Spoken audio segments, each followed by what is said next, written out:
What up, Mac Kids and Maniacs? What it do? Mm-hmm.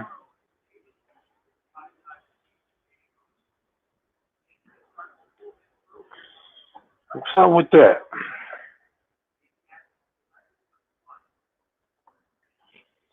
Los Angeles Lakers basketball score.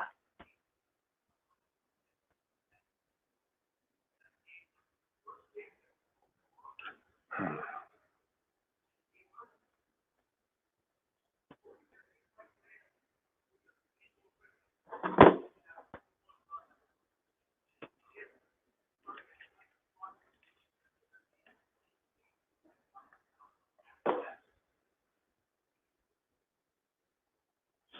What up, y'all? Y'all quiet as hell. I might as well check out. 50-48. Damn Lakers losing. What's good, Soldier Boy? Terrell Brown, what up, dog? Made you laugh last time.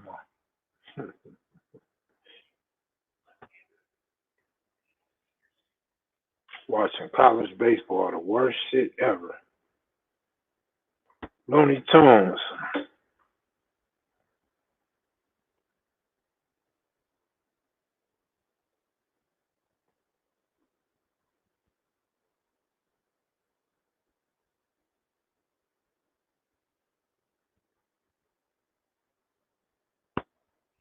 Okay, I'm glad you got your shirt, bro. We finna only have white print, like only white print KevmacVideo classic logo. I don't know how long that's gonna last, but we only gonna have white. Look good on some colors. Don't worry about the likes on live. We don't care about the likes on live, bro. Just when we do the premieres, we need the likes.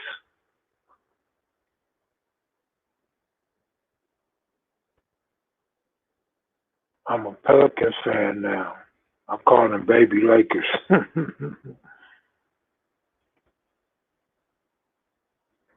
Essay shooting at the Ghettoberg on TV.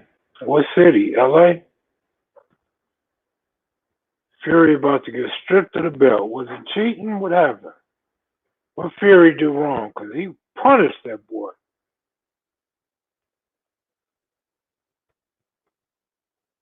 I'm not surprised. Not surprised.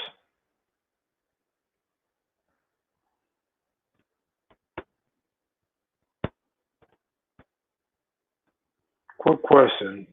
Did you ever meet Woodrat from Gravity? Yep, I met Woodrat.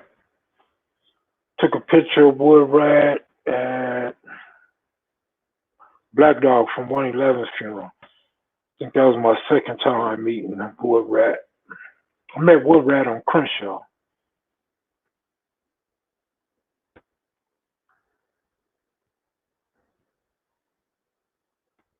Damn, red gloves. Ain't that something? Not the great white hope. White people don't cheat, do they? Damn. I've been back on Big Cat interview again. Straight masterpiece. The homie did that. Baby Smack did that interview. I was in Houston when he pulled that off for me. Well,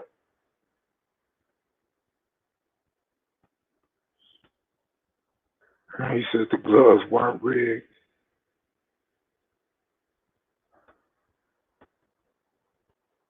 Bunch of lowriders hopping in Crenshaw right now.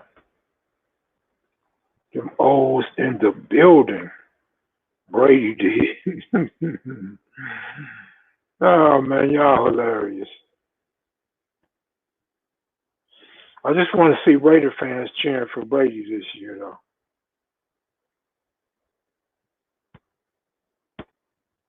Who is the guy you want to interview from Venezuela? I was talking to one of my homies from there. It ain't important. It ain't important, but he's a big name. He go way back. Been in newspapers and all that. Hey, dog. What up, dog? Good looking out yesterday.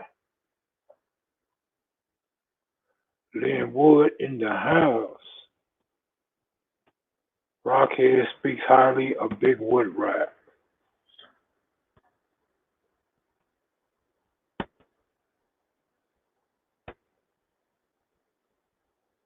Damn, he was hitting with his bare hands. Why the ref didn't catch that shit though?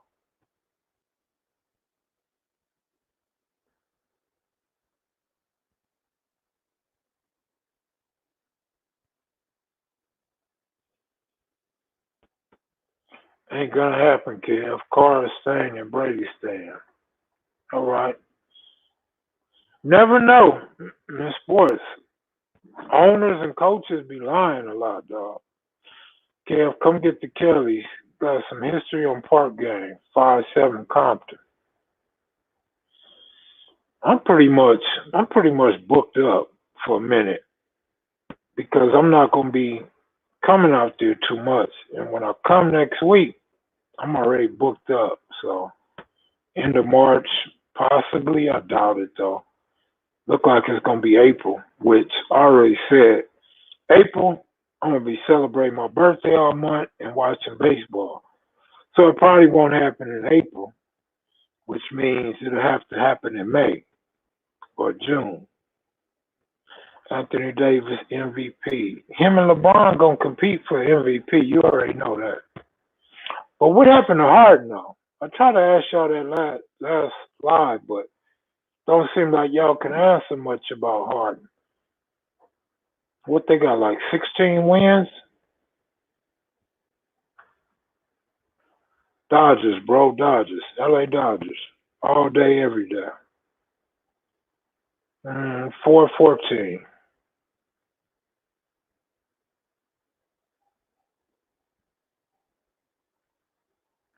Got a lot of close friends and family members in April. Got whooped on by the Clippers twice.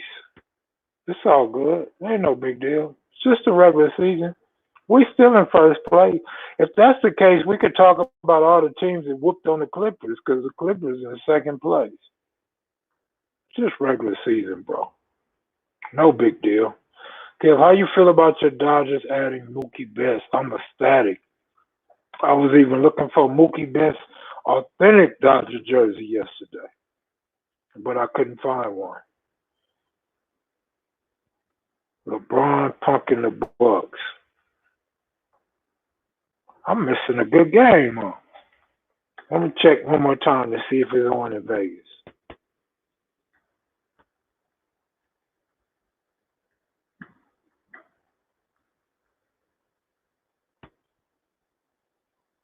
Whoa, whoa, good looking out, bro. Uh-oh, hockey game. Oh, can't even get the hockey game.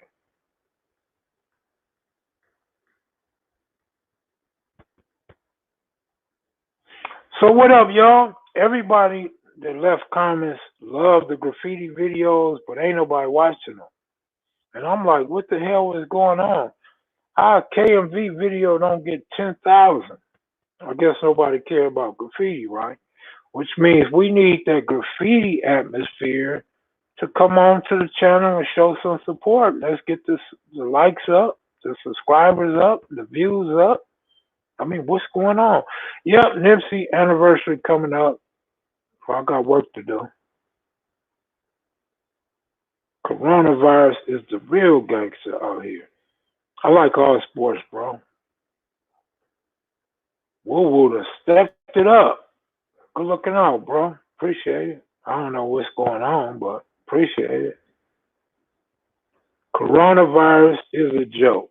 You got the common cold, you got the flu, and then you got coronavirus. Basically all the same or what? I think what's a joke is they want everybody to wash their fucking hands. Ain't that what you're supposed to do anyway? I'm just wondering. I look at my hands all the time, make sure these ashy motherfuckers is clean. They say the Nipsey trial about to start. Okay. Yo, Kev, what did Big U mean? Monster broke my heart. I don't know. I didn't ask him, but I can only assume that when he said he was a neighborhood tester, Big U's anti-drugs. So I'm assuming that's what it was. But I don't know. I didn't ask him.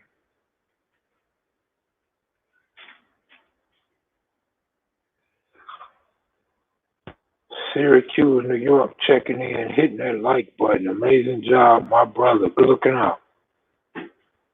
Alex said he gonna cover the trial. I'd rather have Kev report on it. Good idea. I really don't want to do much regarding this. You know what I mean? People be in their feelings. What's up, Heavenly? People be in their feelings. People that's close to them in their feelings. The trolls in their feelings.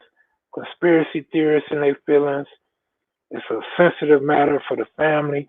So I don't want to do too much, reporting on Nipsey. You know what I mean?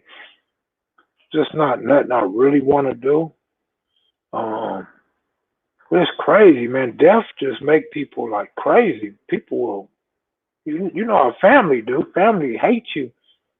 As soon as your mother or your father die, or your sister, or your brother die, families start falling out and shit. So being a homeboy, I mean, it'd probably be worse for me.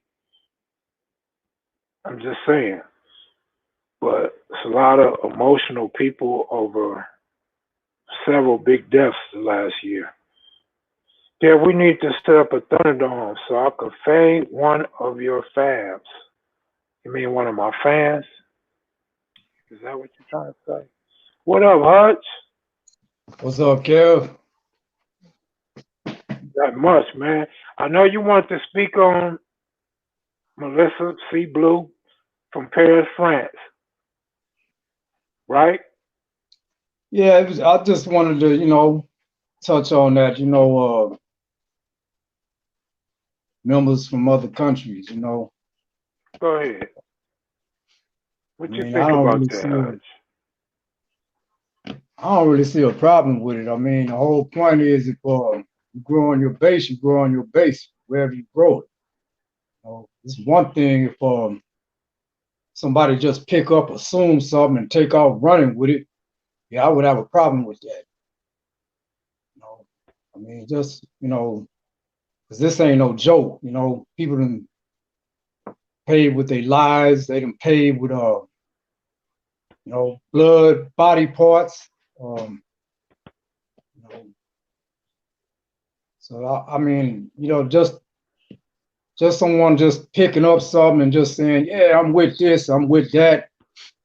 Nah, I mean, but if somebody reached out to those people and the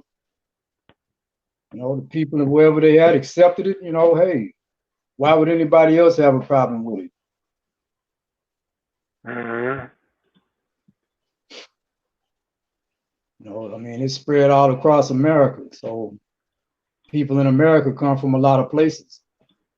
I've been locked up in facilities where dudes is getting deported. Whether they was with you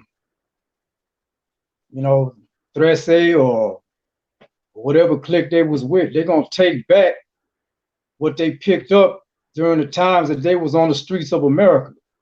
So quite naturally, um, they go back and they share these war stories, and the next thing you know, unfortunately, it catches the interest of people where they at, man, and they end up forming whatever set, they were a part of.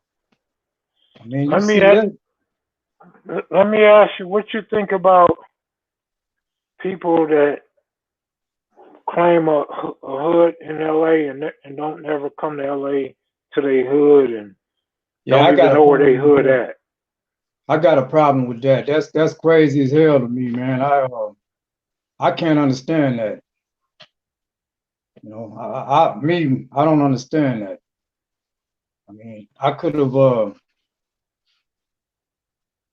I mean, it's real easy for somebody to pick up to say something that they seen in the media, and that's what a lot of that is. What I think that is like hearsay. Uh, yeah, I got a problem with that. Hey, good looking out there, dog. Appreciate you, bro. Hey, so Hutch, what was you thinking when you seen her down in the hood? Well, who brought her there? I don't know. She been coming for years though. Obviously, somebody ain't have a problem with it. Why would they bring her? You know what I'm saying? Yeah, I feel you. I mean, I don't know the full situation other than a few It ain't seconds that. on the.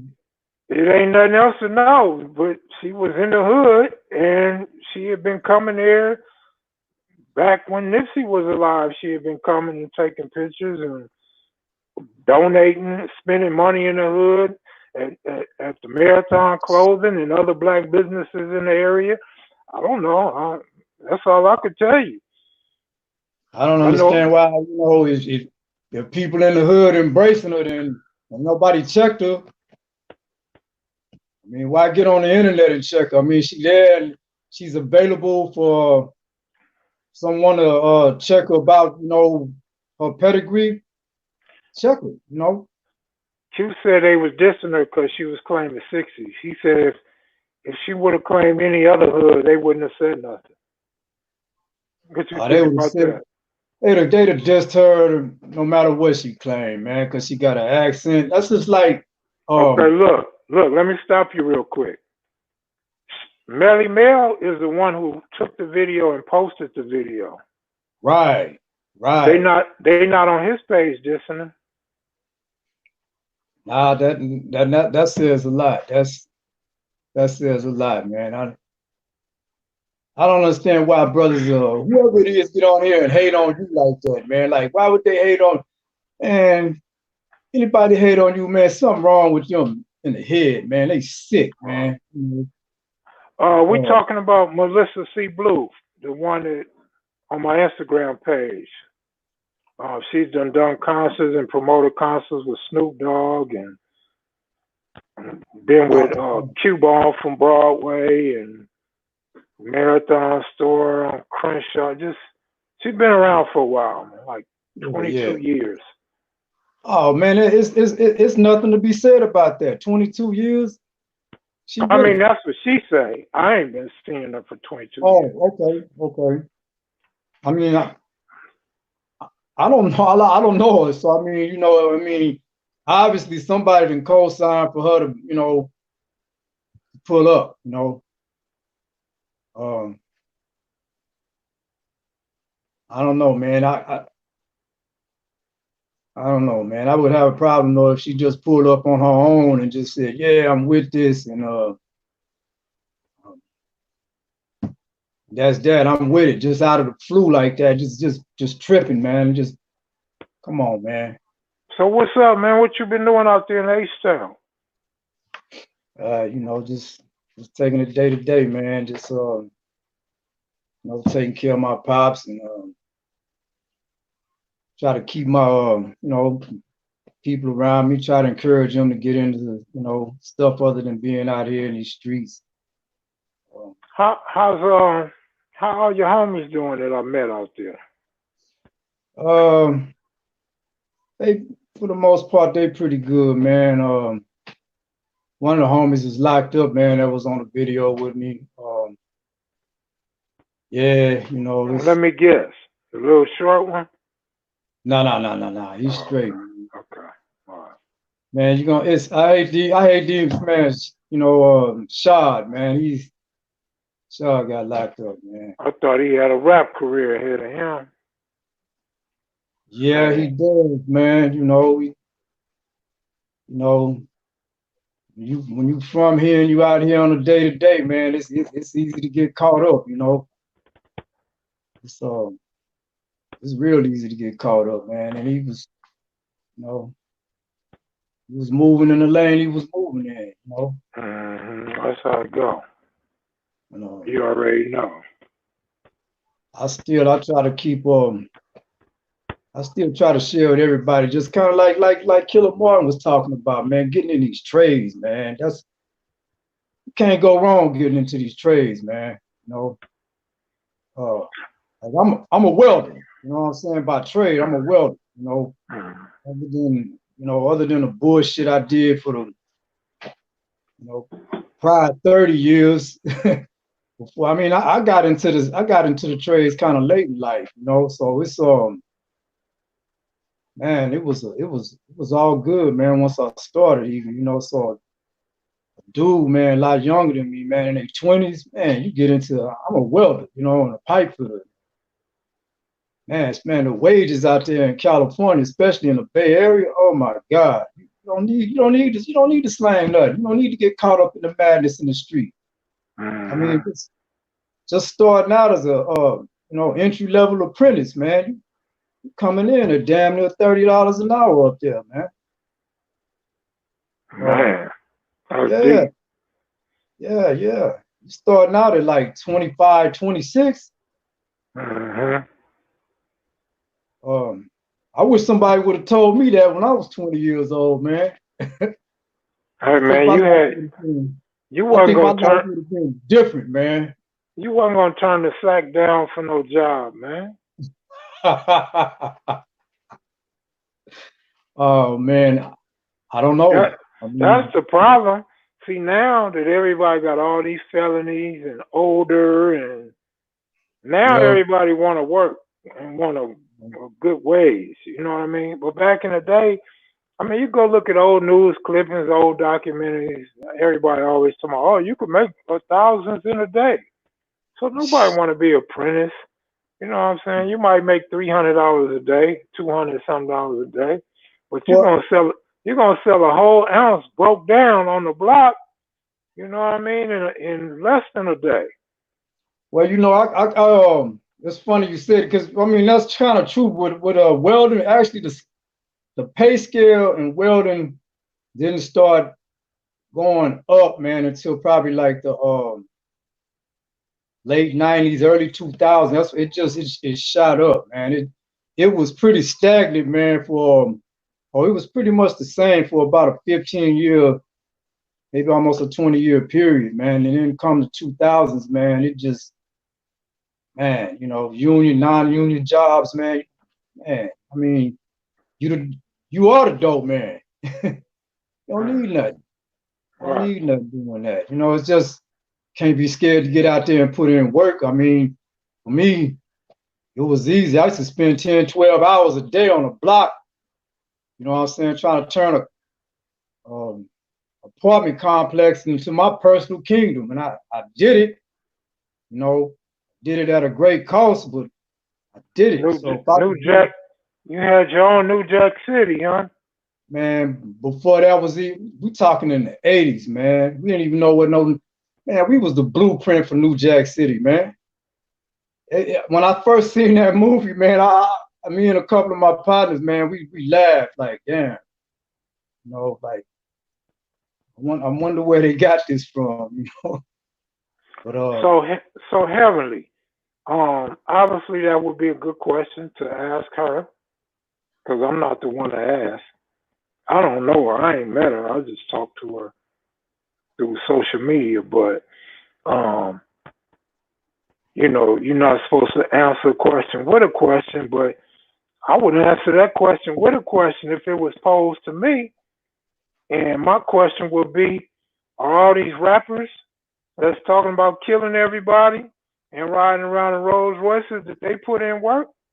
But niggas still buying their music though, right? People still turning on BET and award shows and watching them rap, right? Yeah. And there's female rappers out there that's banging too. So I would ask that same question: did they put in work? Because they got millions of followers and they got people singing their songs. Are they banging, Kev? Or are they claiming? It's it's a big difference, man. It's a lot of claimers. But that's my whole point. My whole point is, even if she hasn't put in no work, have all the rappers put in work? I would say they hadn't. If they had, why would you get on the mic and glorify like that? Like, how many dudes that rap have come out? How many dudes that have come out of the pen for a hot one, and they on the mic boasting and bragging about it after they done did about 15 plus years? I don't know too many rappers doing that, man. I mean, I'm just I saying don't. there are some. I mean, we know there's some, but I don't think all. I would say the majority probably ain't put in no work. Nah, not the And, majority, nothing like that. but Nah. not that she's a rapper, but you know. So I hope that was a fair comparison. But there really are people. Look at these actors, bro. When you turn on movies, let's say Boys in the Hood or Menace to Society, you think all them dudes put in work? But you Nah. got dudes all over the world repeating lines from the movie, their favorite line from the movie. People saying it's their favorite movie. People buying the DVD. People went to the movie theaters. People quoting in newspaper articles and shit. You know what I mean? In Yeah. magazine articles. They ain't, have they put in work? I doubt it. They probably been acting all their life. You know I what I mean, mean? So, but people, people enjoy that. And so that was my only thing because I didn't, like I told her, I don't care one way or the other because there was a time where I was totally against that shit because yeah, people have died. People died for banging. People died claiming they hood. People died in the hood just for getting caught in the hood. But yeah, now we in an era where everything's entertainment, clout chasing, yeah. social media, and um, and to call her out, but you don't call the people that you like that played in colors. You know what I'm saying? People love them. People love to do playing colors. They know their real name. They know their fucking movie name. They be asking me about Rocket and them. I don't even know who the fuck that is. Has Rocket put in work? I don't know. I don't know Rocket. I have no idea, but I I'm mean, that's just the saying. brother that what's his name played in Rocket is the brother that played in Iron Man is Tony Stark's partner. I can't get his name out in that movie, man. He's the war or something. He wears a suit like Iron Man, and but I mean that's who he is, man. He's an actor. He wasn't rocking no gang banger, man. Dude's an actor, man. Civil nation or civilly nation. Nobody's demanding nobody to be real. We understand they are artists. They are entertainers. So why a person can't claim a hood and dance and support that hood and buy clothing sold by somebody from that hood, but artists don't have to be real? Why she got to be real? I mean, that's all. That's all I'm saying. It's hard for me to articulate it, but I'm just saying we we we condone actors that's portraying this shit. We condone artists that portray this shit. I Yeah. mean, what makes her different is all I'm saying. But I mean, whatever. nobody's demanding anybody be real. I mean, you could look at a few cases of cats that was rapping, that was knocking people out the box, man. They ended up getting jammed up for it. I mean, why would you spit that on wax, man? I mean, you have to sit back and look at that. Like, you would be a damn fool if you was putting in work like that, and you go out there and you rap about that, you make videos about it. I mean, look at the end results, you know. But I mean, let's keep it real. I didn't want to mention nobody, but let's look at this. Do you remember when Snoop Dogg first came out? yeah, yeah, I know exactly what you're talking about. Yeah, Everybody was talking bad about Snoop Dogg. Every damn body was had something to say about Snoop Dogg, especially Bloods. Bloods talked so bad about Snoop Dogg when he first came out.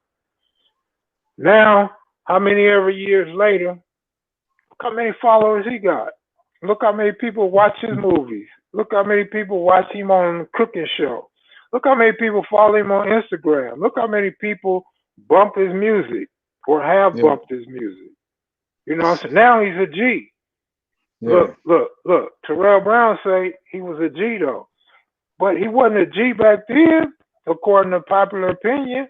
Why he a G now? Because he been in the game so long? I'm just asking, or was he really a G the whole time? I'm just saying. Yeah, yeah. You know, you know, it's gonna always be some real ones, man, out there, but a lot of a lot of dudes ain't real, man. You know, even before rapping, you know, even the guys that's out there in the street ain't necessarily all of them ain't real either, man. You know, they're around people who are real, though. Don't make them real, though. You know? Mhm. In terms of gangsterism, you know, we're gonna speak gangsterism, you But know. but but my thing to tell Brown is how we know she ain't been gangster the whole time. Has anybody She, asked her if she put in work? Did she say no? Did she say yes? I mean, I'm like Hutch. I really don't know all the specifics. I just know the natural, the basics. I just know the basics, yeah. and so we need to find all that out. Maybe she was a G the whole time. Maybe she been in prison. I don't know. I mean, But but this ain't really about Melissa. We just using her as an example. right. The topic was just about people claiming gangs in the United States. What y'all thought about that? This is actually a carryover from yesterday. That was the topic yesterday. Yeah, like But look at Central America, man, with the you know the dudes that for claim real, the dudes that claim. Mars Salvatrucha and all that. I Yeah. mean, they were in Los Angeles, man, before a lot of them cats got deported, man. They took it back. I mean, you don't think, man, I done set up in facilities and I done seen brothers getting deported going back to, you know, Jamaica, Trinity, you know, that was claiming things, that was a part of stuff that was here in the United States. So, I mean, if they still alive, you know,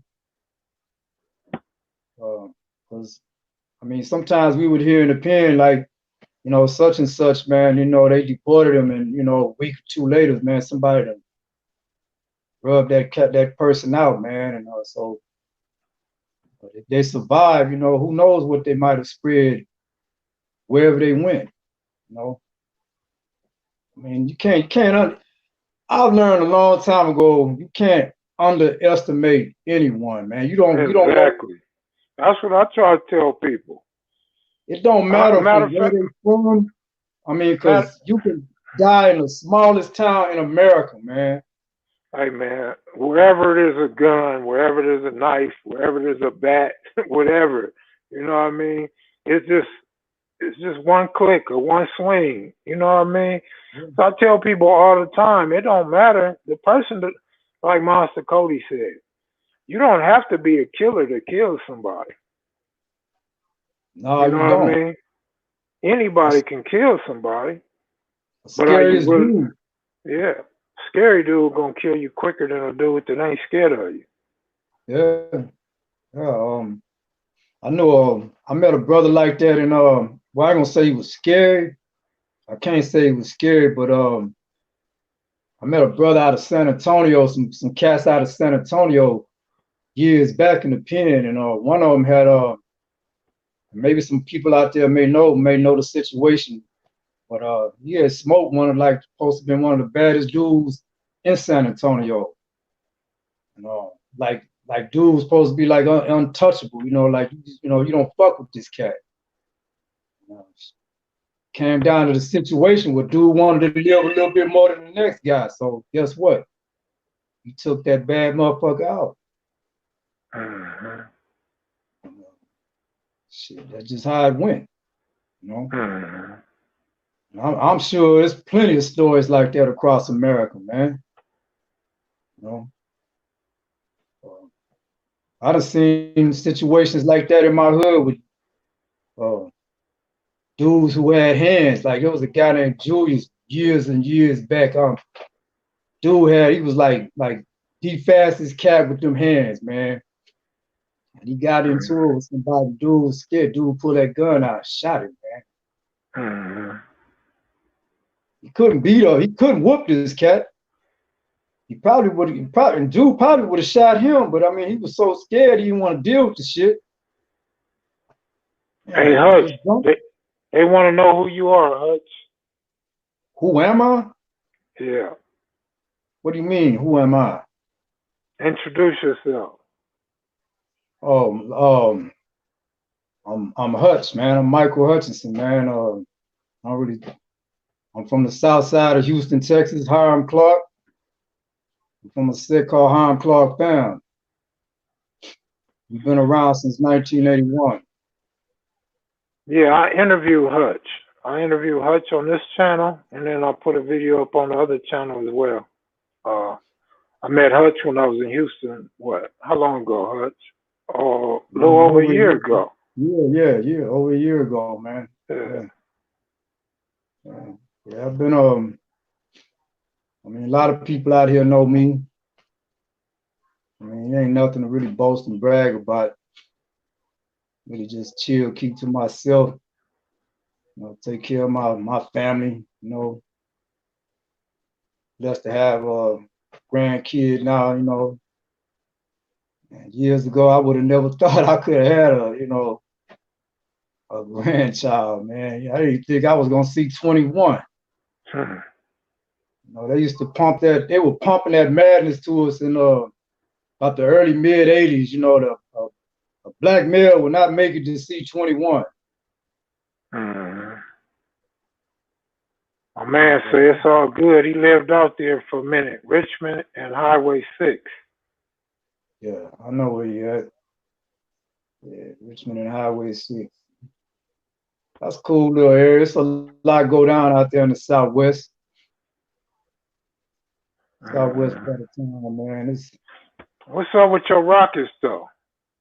That's my team, man. I don't know what's going on with them, man. I thought with the addition of Westbrook, man, I was like, okay, they gonna do something now, man. Got a shot at this thing, man. Don't seem like Golden State gonna be there no more to be in the way. But I don't know, man. They don't got a big man. You gotta have a big man. You know, it take a big man to win a championship. Hmm. And when I looked at that game the other night, man, with Montrez over there at the Clippers, man. I mean, the Rockets had him, and he was handling them boys, man. He was handling. I mean, the Clippers was shining. I'm like, damn, the Clippers might win it all. I can't believe, like I told you last, I can't believe I'm saying that. He said, "We all right, Hutch. Don't lose hope." Now they still Nigga my said, team.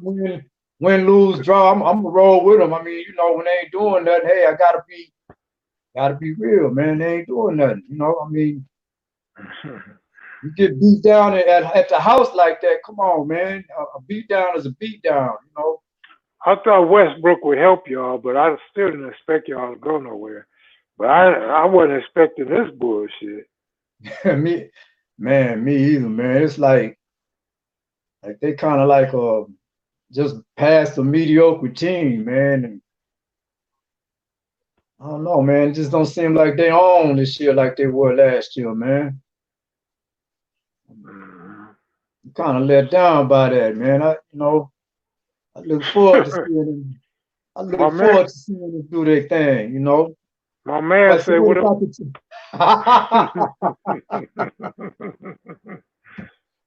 I mean, this pro sports, man. Do you honestly think that this is the only team that ever did anything like this in any Hell professional no, sport? hell no. Well, they gonna say the Patriots, of course. They just got caught. You know, That's folks what I making said. a big, folks making a big deal out of it. I mean, hey man, what's the definition of a hustle? You work harder than the next person, so you basically going out to do more than what the next guy willing to do. They was willing to do some shit that the other motherfuckers weren't willing to do, and if they hadn't got caught, it'd have been all good. They got Hmm. caught. Yep. They got caught. So I guess everybody got to have, kind of like Tony Montana, Said you gotta have your fingers, you gotta point your fingers at somebody. Everybody gotta point their fingers at the bad guy. The Astros are the bad guys now, huh? They're the bad guys. Okay. But my team is the Rockets. I like the Stros, but my team is the Rockets. You know, that's pretty much the Can team you I like. can you hear that music, Hutch? Okay. What's playing? I was just checking. Oh. What you got over there, man? You off that coffee? You off that coffee? No, man, that's actually a cup of ginger, man. That's a cup of ginger. I don't know if you can see that. Oh, that's a cup of ginger. Doing something a little different.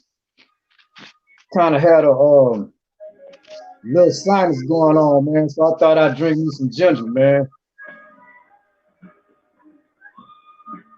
Trying to make sure I don't get the coronavirus. Even though it don't seem like it's I could be wrong. I ain't heard of no brothers dying of it yet. So you know they're gonna give it to us. Time y'all start going to get your flu shots, y'all gonna start dying, man. Now that I said that, they're gonna make sure that somebody black get their picture on TV, and so they can say this person died of the coronavirus, and that's gonna scare the shit out of all of us. We're gonna go for whatever it is they claim that we need to do. They tell us to stick cotton balls in our ears. We're gonna do that shit. It's all bullshit though to me. I mean, it's killing people. It's apparently killing people. I don't know that. All I know is what I'm hearing. But I mean, you pick up that can of Lysol, coronavirus is on the back of the can, so it ain't like they did not know about this.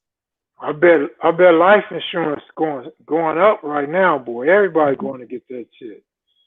Oh man, it's a money maker, man. It's a global money maker, man. They got everybody scared. Pandemic. Don't you know that when you become fearful of a thing, you weaken your immune system by just having fear.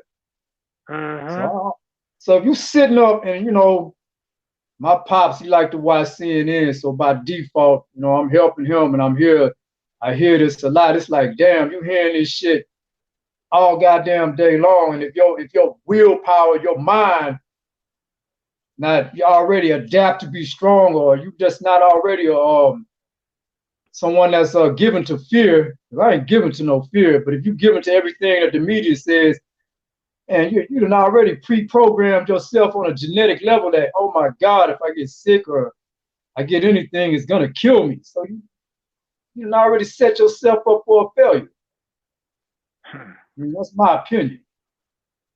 Yeah. Well, like I told y'all last night, I bet nobody in the White House died of that shit. Oh no, not when you got access to all the info and you know what you know the real from the bullshit, and hey, you got the cats right there from the CDC. They got the cure. It's what is it called? The Hegelian dialect. You create the problem, you come up with the solution, and then you make it happen. So I mean, a lot of people don't recognize that. A lot of people don't even understand that. They're like, the Hegelian, what, man? Look that up. Google it. They've done that many times throughout history. Create the problem, have the solution, implement it, then stand there like they're the conquering hero.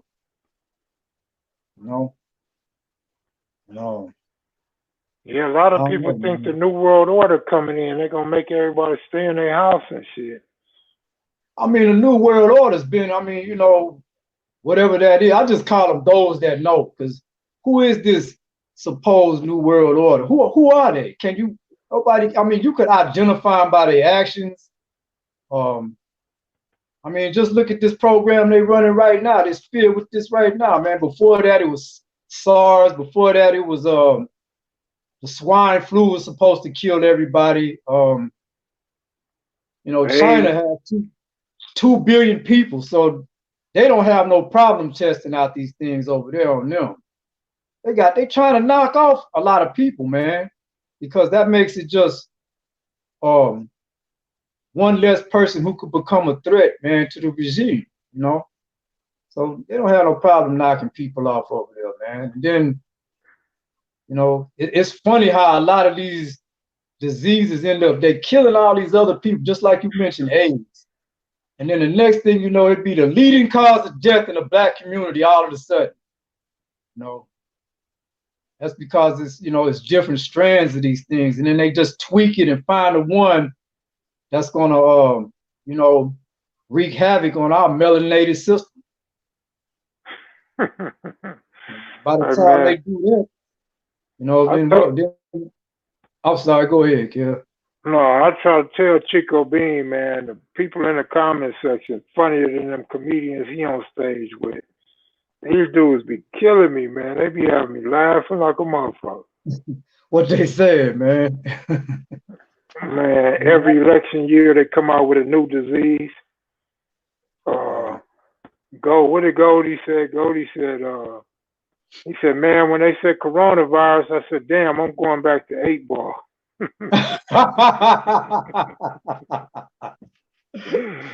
Hey, Man, hey. We see all these commercials with this alcohol, so hey, who knows, man? Who knows? You know, yeah, that's true though, man. They come up with something constantly, man, to keep you off balance, to keep you from seeing the big picture. Oh my God, be fearful of this. Meanwhile, what I'm gonna do about my bottom line? You know what I'm saying? Like, how is this gonna help me or not help me pay my bills or be able to take care of my family, continue to put food on my table, really deal with some issues in my community that you know, some politicians want to overlook in certain parties. I mean, it's a whole myriad of things we could be discussing and talking about that's happening on an everyday basis. This is the coronavirus just popped up. Boom. I got a cure for the coronavirus, man. Just tune in to kevmacvideos. That will cure any sickness in this world. I'm with that, man. Man, we I'm got with an that, answer for everything on here. man. Hey, that's just just like you know, like I know, inside that system in that joint, when you behind that steel, man, it's a dude in there that could come up with whatever problem you got. Somebody got a solution, or they can fix it. Damn near, or they think that they can fix Man, let me tell you something, man. The coronavirus is not made to destroy black people. it. Nah, They got jails and prisons for yeah, that. And yeah, we so stuck on stupid, we hate everything each other do. yeah, With social yeah. media, everybody counting somebody else's pocket. Everybody's looking to see who's your girl, who's your man, where you live, what type of car you drive, how much content you putting up. I I mean, can't understand that, man. man, I don't understand that shit. you can make a statement on Instagram and people swear you talking about them. Like, hold up, I got 14,000 followers and I'm talking about your ass. You just Yeah, feel guilty. yeah, yeah, yeah. I don't understand that. I don't understand that hate like that, man. It's motherfucker ain't got nothing to do with their own life, man. If they worried about, you know, spreading bullshit about you, man. I don't like that, man. I'm like, man, Kev Mac is all right. For all of y'all who didn't know, Kev Mac, solid 100, a good dude, man. So anytime you see some shit like that, man, you know what I'm saying, you know, let that person know, man, they really talking out of line, man. You know, me For and real, Kev, bro. I mean, I used to see Kev probably, what, every other day when you was here. And you know one thing, everybody that's friends with me say I'm cool, and everybody that ain't my friends say I'm not cool. It's just that simple. You Hey know, man, if you know you're doing something right when you can't please them all, man. You got something going. You got something going they ain't got, man. You got this platform, and it's a beautiful thing, man. I mean, man, I learn something all the time by watching the brothers that bless this platform, man. Uh, I ain't seen nothing on here to hate. You know, I ain't seen nothing on here to hate because I pretty much a lot of you know it's a trip how a lot of us have similar stories, man. You know, whether you blood, crip, uh, you know, just an artist. Um, I mean, man, I enjoy everything that you have put up. I really like with the brother that was pop locking. Remember the brother that was popping? Man, I really uh, like that series, man. That was because I don't know. I guess because I came out that era too, man. Man, that was 100. I mean, you know, gangsters did that. You know, brothers did pop. You know, when you was in high school, I mean, hey, junior high, that's what you did. You know, that's what you did. You didn't and mostly everybody who got down and got into this, man, they got down into this when they were either in junior high and high school. So a dude that's already grown in his bitter ass ways and he's looking at some shit and complaining about nothing, man, they can't understand this walk, man. They can't uh, understand this, man. You know, uh. What up, Goldie? My tribe rise.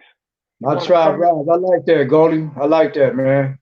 Wanna I come give like us an update on your movement, bro? You are heavenly.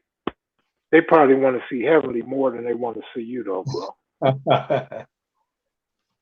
Hey man, at least you're doing something, man, which is a whole lot different than I mean, like Big U, man. Oh man, all the negative stuff I done heard people try to say about Big U, and I told you this in a text. I've never met Big U, man, but man, I got a lot of respect for that brother, man. Lot, man, because you know how many dudes have come out this pen or out these streets, and they say they try to look out for the hood and they people. Man, this man got evidence of him and a track record on some positive notes, man, of helping and benefiting youngsters, man. Like, I don't know what a motherfucker could hate about that, man. Me For personally, I real. don't understand it. You We're know, looking out, Garrett Fields. like I say, man, I never met the brother, man. I don't care. He Crip, Yamu, Man, he Gangster don't care about Disciple, that Vice shit. Lord. No, I like what the brother doing, man. He don't care about that shit. Remember, he said as long as it don't bother his money, his family, or this. That was funny. But yeah, man. As long as ain't nobody bothering him, he ain't bothering nobody, man. That's how I feel, man. You know, I mean, I care less with somebody at this point in my life, man. You think what you want to think, man. I got nothing to prove to nobody. You know what I mean? It's like, if you wreaked havoc in a community that you lived in, and you care about it. You know, you should want to make a difference. You know, who wants to leave this earth and the only thing you got to show for it is the destruction that you ever did. Like, like when you're younger, you really ain't trying to understand it like that. You know what I No, mean? It's you're like, not. No, you're but, not. but if you get blessed, man, you know what I'm saying? You make it to 40 and 50, you know what I'm saying? You kind of look at some things different, man. You know, it doesn't make you less than a man. I mean, nobody's saying not to defend yourself. Of course, you're gonna defend you. You're gonna defend your family. You know, you're gonna try to give the best advice to you know, your homeboys that are still out there active or whatnot. Um, and, you know, at the end of the day, man, you got to try to make some kind of positive move, man, other than destruction, destruction, destruction. You know, Yep. that's I mean, I I got caught up into I don't know. I mean, the way I got caught up, and my brother Brandon, hadn't died, man. He got killed in 1982 in front of a Worthing High School, man. That greatly affected me, man. It happened right in front of me. So I don't know. I mean, at that point in my life, trying to get me to turn around, that wasn't no option, honestly. That wasn't an option. It was like, I'm gonna make everybody feel this. That's the way I was feeling at that time, man. And plus, wasn't nobody really ready for no banging like that, man. Not in Houston, really, not like that, man. No, this is the thing. This is what people don't understand. The fact that in our age bracket, when we was coming up, our mothers and fathers didn't have the knowledge about gangs to tell us No, they didn't. all the pitfalls. So, our big homies experimented with it, then we experimented, the next generation and the next generation. But now you got 4 generations of people that can tell these youngsters that it ain't cool, it ain't worth it. Yeah. You know what I mean? Because we Yeah. lived through that experience. Our Yeah. parents came back from when it was 2 parents in the household, mother and Right. father, raising their kids, going to play cards and dominoes at their Yeah. friends' houses on the weekends and shit. Yeah. Yeah. We come from a totally different era where the daddy may Yeah. not be in the home, the daddy selling drugs, daddy been to prison, or baby mama done fuck all your homeboys and now y'all ain't together, and the son and the daughter is growing up calling your homeboys uncle and aunts because Yeah. your mama That's don't it. want to tell them that them people she fucking, it's a totally different generation, and so they got us to give them good advice. We didn't have that. All we had was our parents would say, "Your friend ain't really your friend," or Right. or your friend gonna tell on you. But Yeah. they couldn't tell you the pitfalls of gang bang because they didn't really know them. Nah. And I then, like, look, mean, I'm gonna say this, and then you could talk. Back, I don't know about Texas. Texas is kind of hard in the penal system, but in California, you kill a motherfucker back when I was a kid, and you might do 5 years, maybe 7. So that wasn't no big old deal. You know what I'm saying? Now motherfuckers getting 25 to life or more, yeah. 50 Yeah. years, 100 years, 150 years. So Yeah. we can give these dudes this information that our parents wasn't equipped to give us because the laws were different back then. Yeah. Yeah. You're right, Kev. You're absolutely right on that. There was nobody really there to tell us about, they would just say, watch out, you don't want to be around them thugs, that's all they would say, 'cause, such and such, he ain't nothing but a thug, all along you gravitate with such and such and such and such gravitating with you because y'all all of the same mindset, and it was just easy. I mean, there was people, even in Houston, it wasn't a whole lot of gangs, like we was one of the first to come together at our school that I attended. Um, Man, and just as time went on, man, we would run into it's kind of funny though, because there wasn't really like a lot of sets, but it was like we would run into pockets of people, that would see us in red and they would say they were Crip, or we would run across later on somebody would say they were Blood. There was like really no defined type set, man, in the beginning. There was dudes that were affiliated with family members that were from various organizations. Um, I guess we kind of started like our own, the division. It was Hiram Clarke. I mean, Right, right. I met brothers out of I had a real good friend out of San Diego for a long time. Used to be telling me about East Side Skyline Pyru. I'd never been been there. You know, I used to talk about that a lot. And this dude lived in Briargate at the time when my hood back then, we didn't like nobody in Briargate. 1981, 81, we didn't like nobody over there, but we was cool with this brother Ness.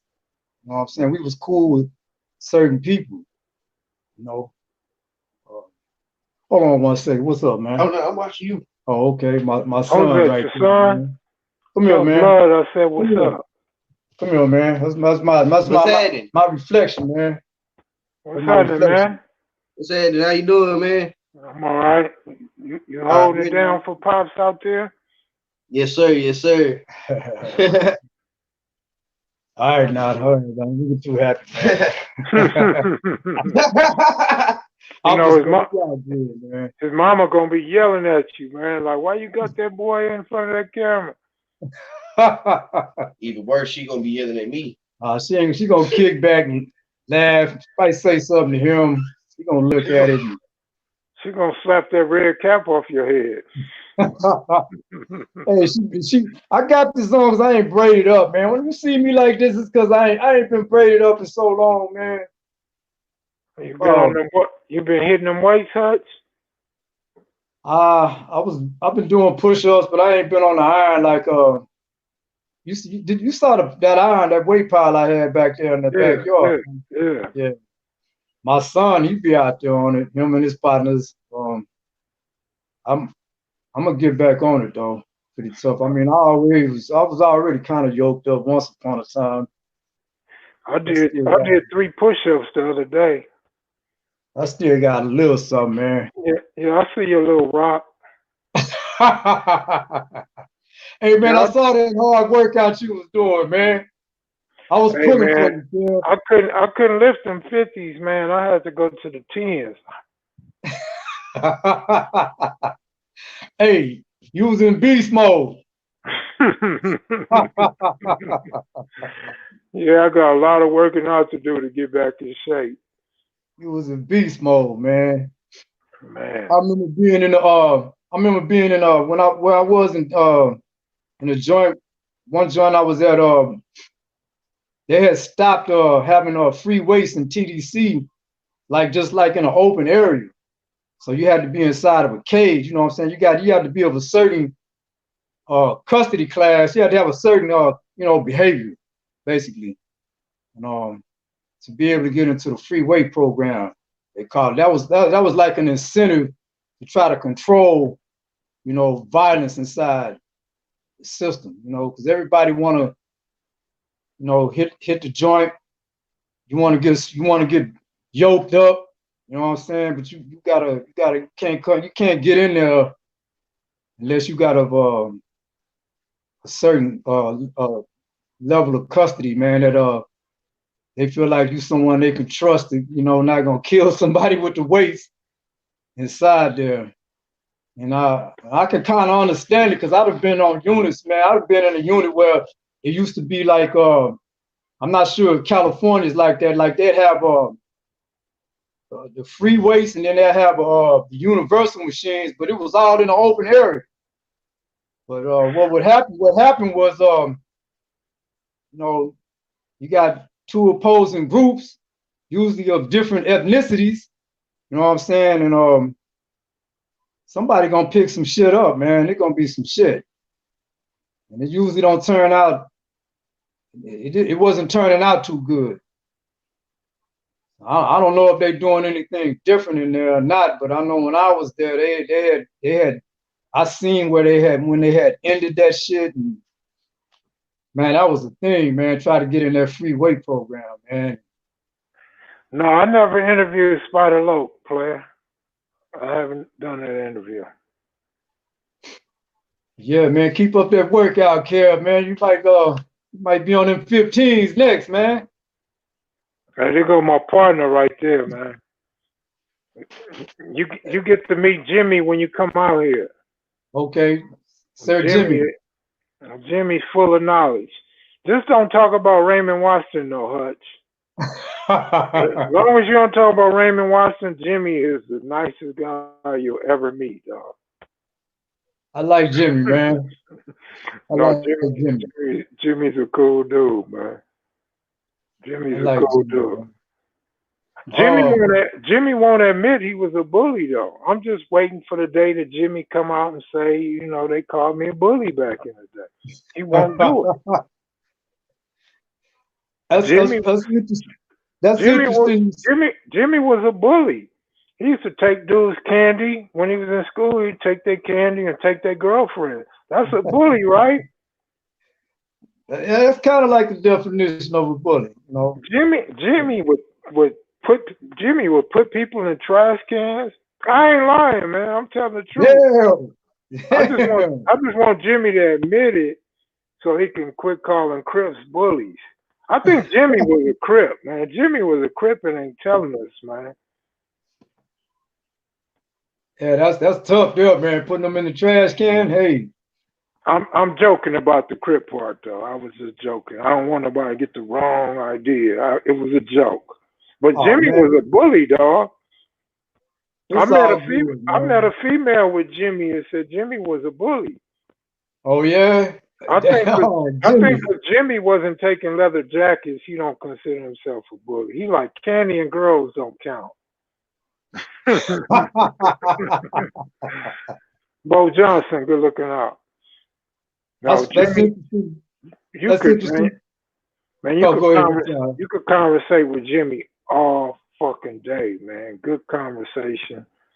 Um, very knowledgeable dude, and he knows everybody. He's humble, but he know everybody on the east side, though. The funny thing about Jimmy, and I'm gonna just put it out there. Jimmy knows all the people that's in the crack and crevices, all the people that's legends that we never met and don't know, Mhm. or the intricate pieces from one Yeah, friendship to another. Jimmy know all them motherfuckers yeah. That's good, man. from Man, both sides. you got enough material, man. Where you could do some. Man, I could see several different types of movies and documentaries, man, Me that you too. could put out, man. Like, Me too. Me too. All it man, takes is some vision. A lot of people lack vision, but that's why I don't worry about it. There's so many different angles I could come from if I had oh that man. opportunity. I mean, it's I don't even know where would you start? You know, it's I guess I guess quite I think I don't know the initial place I guess would be um I think with with Thunderbird, man, how he brought a lot of history just prior to the Crips. You know, that's some real interesting history, man, that Bird talked about too, man. Man, Um, Bird should have been a substitute history teacher.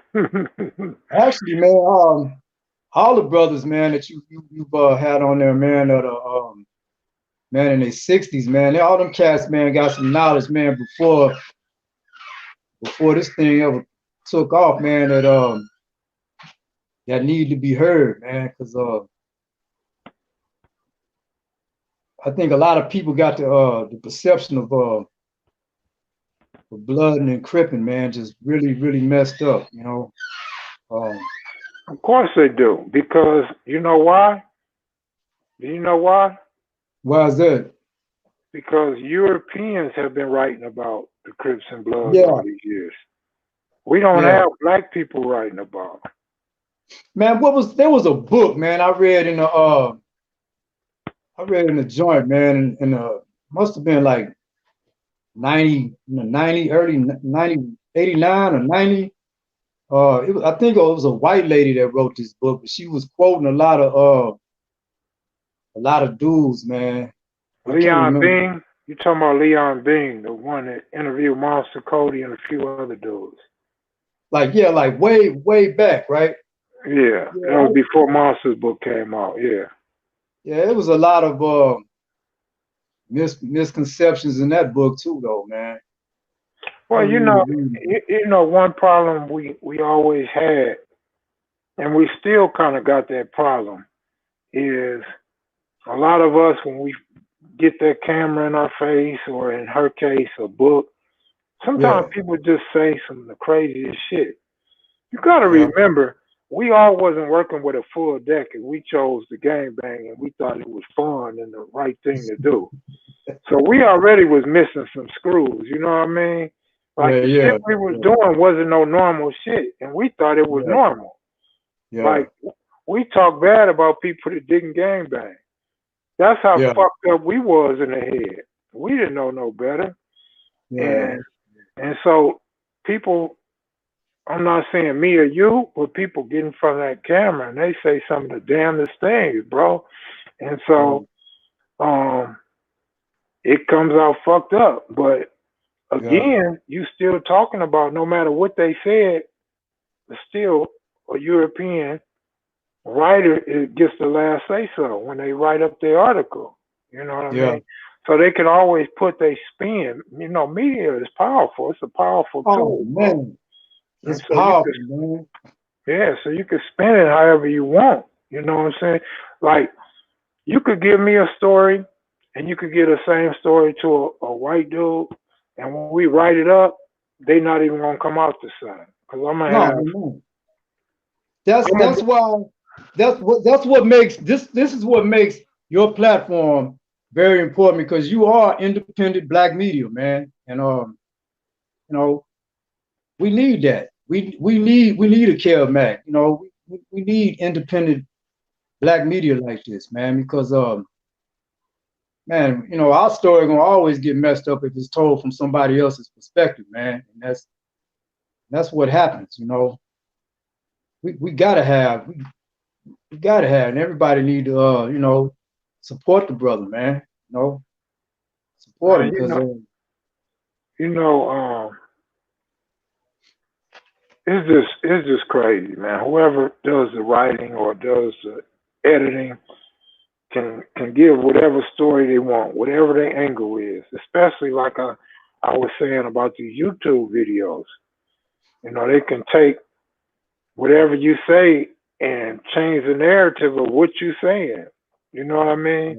And yeah. they even do that shit on the news on these cable news channels. Oh Like yeah, man, yes indeed. yeah, like you ever see Trump come out and tell a lie, and then you see CNN say Trump's a liar, you can't trust him. He told 1,600 lies. You see the same shit on Fox, and they said Trump is right. He's so smart. He's so brilliant. Yeah, And yeah, then you watch MSNBC, and they kind of in between. You know what I yeah, mean? So it's all about how you want to report it, what your narrative is, man.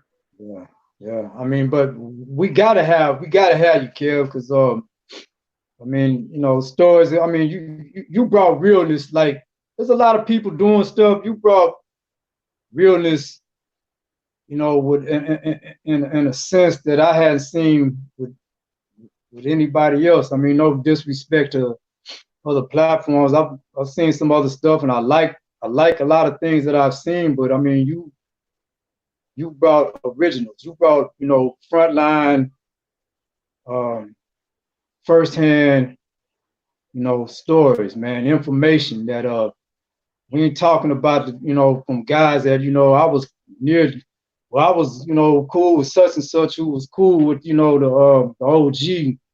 You bringing the OGs, man. You know, you Oh bring it. yeah, of course. But you know, I'm still of the opinion that the gang interviews are oversaturated with dudes from LA. And I could see the same thing about to happen in New York as well. When you start just putting anybody and everybody up, a lot of history gets distorted. Yeah, And the legendary names become the average Joe Blow. And yeah, the average Joe Blow, like on some rap albums, all of a sudden everybody think this nobody is somebody big, and so it gets twisted. yeah, It gets really really twisted, dog. yeah, And like if you notice, I'm sure you noticed, but everybody watching probably haven't noticed. But a lot of times they want snitches to be interviewed, or they want a story on snitching, and wow, because they probably don't know. But by now they should get it. Like if there's certain dudes that ain't popping up on none of the channels, something must be wrong. Yeah. But don't get me wrong, that's not always the case. But I'm just saying, people gotta start thinking that like it's something wrong if this dude ain't getting no interviews. Like what's going on?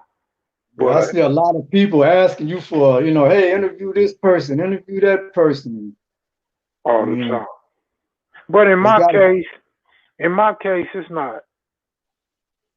The snitches is a small portion.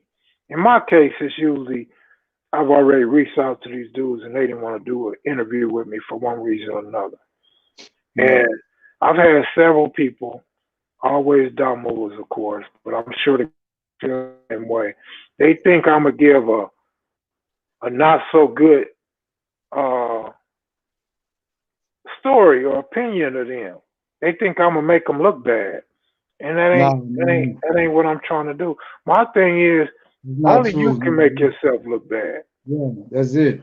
I'm not trying to make nobody look bad. In fact, I'd rather you not even come on here if you think I'm gonna make you look bad, because that's never my intention. But again, we got people just working with so many feelings and biasness, and it bothers me when you start talking about people that's like 58 and up. Like, nigga, it's like you gotta tell your story before you die, bro. Instead of making all these phone calls, telling your story to everybody over the phone. You know what I'm saying? Just jump in front of the camera and knock your shit out. But some of it is just me being how can I say it? Selfish. Me being selfish because I want the interview. But most of it's not me being selfish because I tell a motherfucker in a minute, oh, it's cool. I don't want your interview, or I'll get it when you're ready. You know what I mean? Yeah. I mean, even you, right? Remember, I was like trying to talk you out of it. Remember? And you was like, man, I don't give a fuck. I'll give you the history. Okay, we got a real nigga that really was on deck. Let's do it.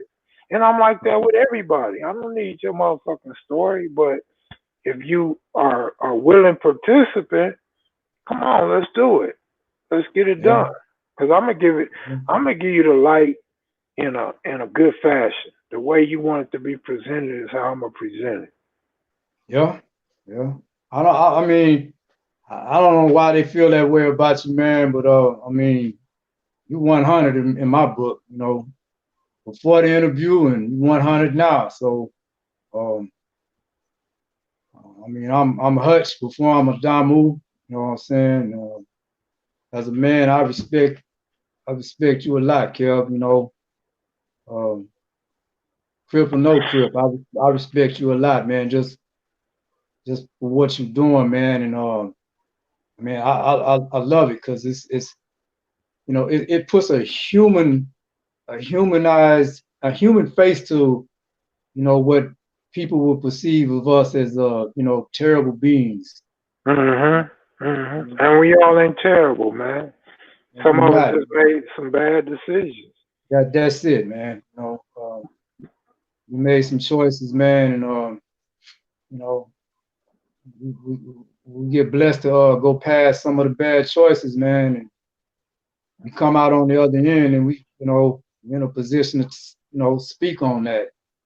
You just never know, man. Something that you presenting may impact somebody in such a way that it keeps them from going out there and doing somebody some harm or doing something wrong, because a lot of people, man, a lot of people are very impressionable, and I have I don't really know about it, I have a relative who lost a son, man, that he was, probably a lot of people in Houston know about the case because it's ongoing, that he was getting in front of Facebook and waving, he wasn't no gangster, man, but dudes he was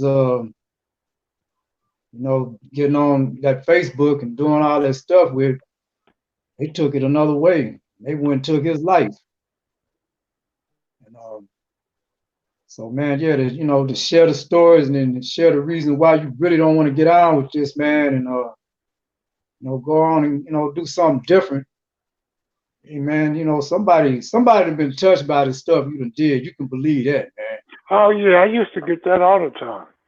I used to get a lot of people used to contact me and say that these videos touched them in a positive way. Yeah. And they thank me for them. But I don't get that no more. But I used to get that shit like all the time, bro. I think now people just used to it, used to my formula, my format.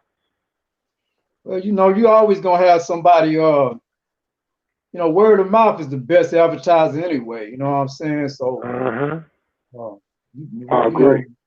you building a brand like that, man. I mean, cats gonna, click in. I'm gonna see, what such and such was talking about with Kev Mac, and boom, and the realness is gonna draw 'em, man.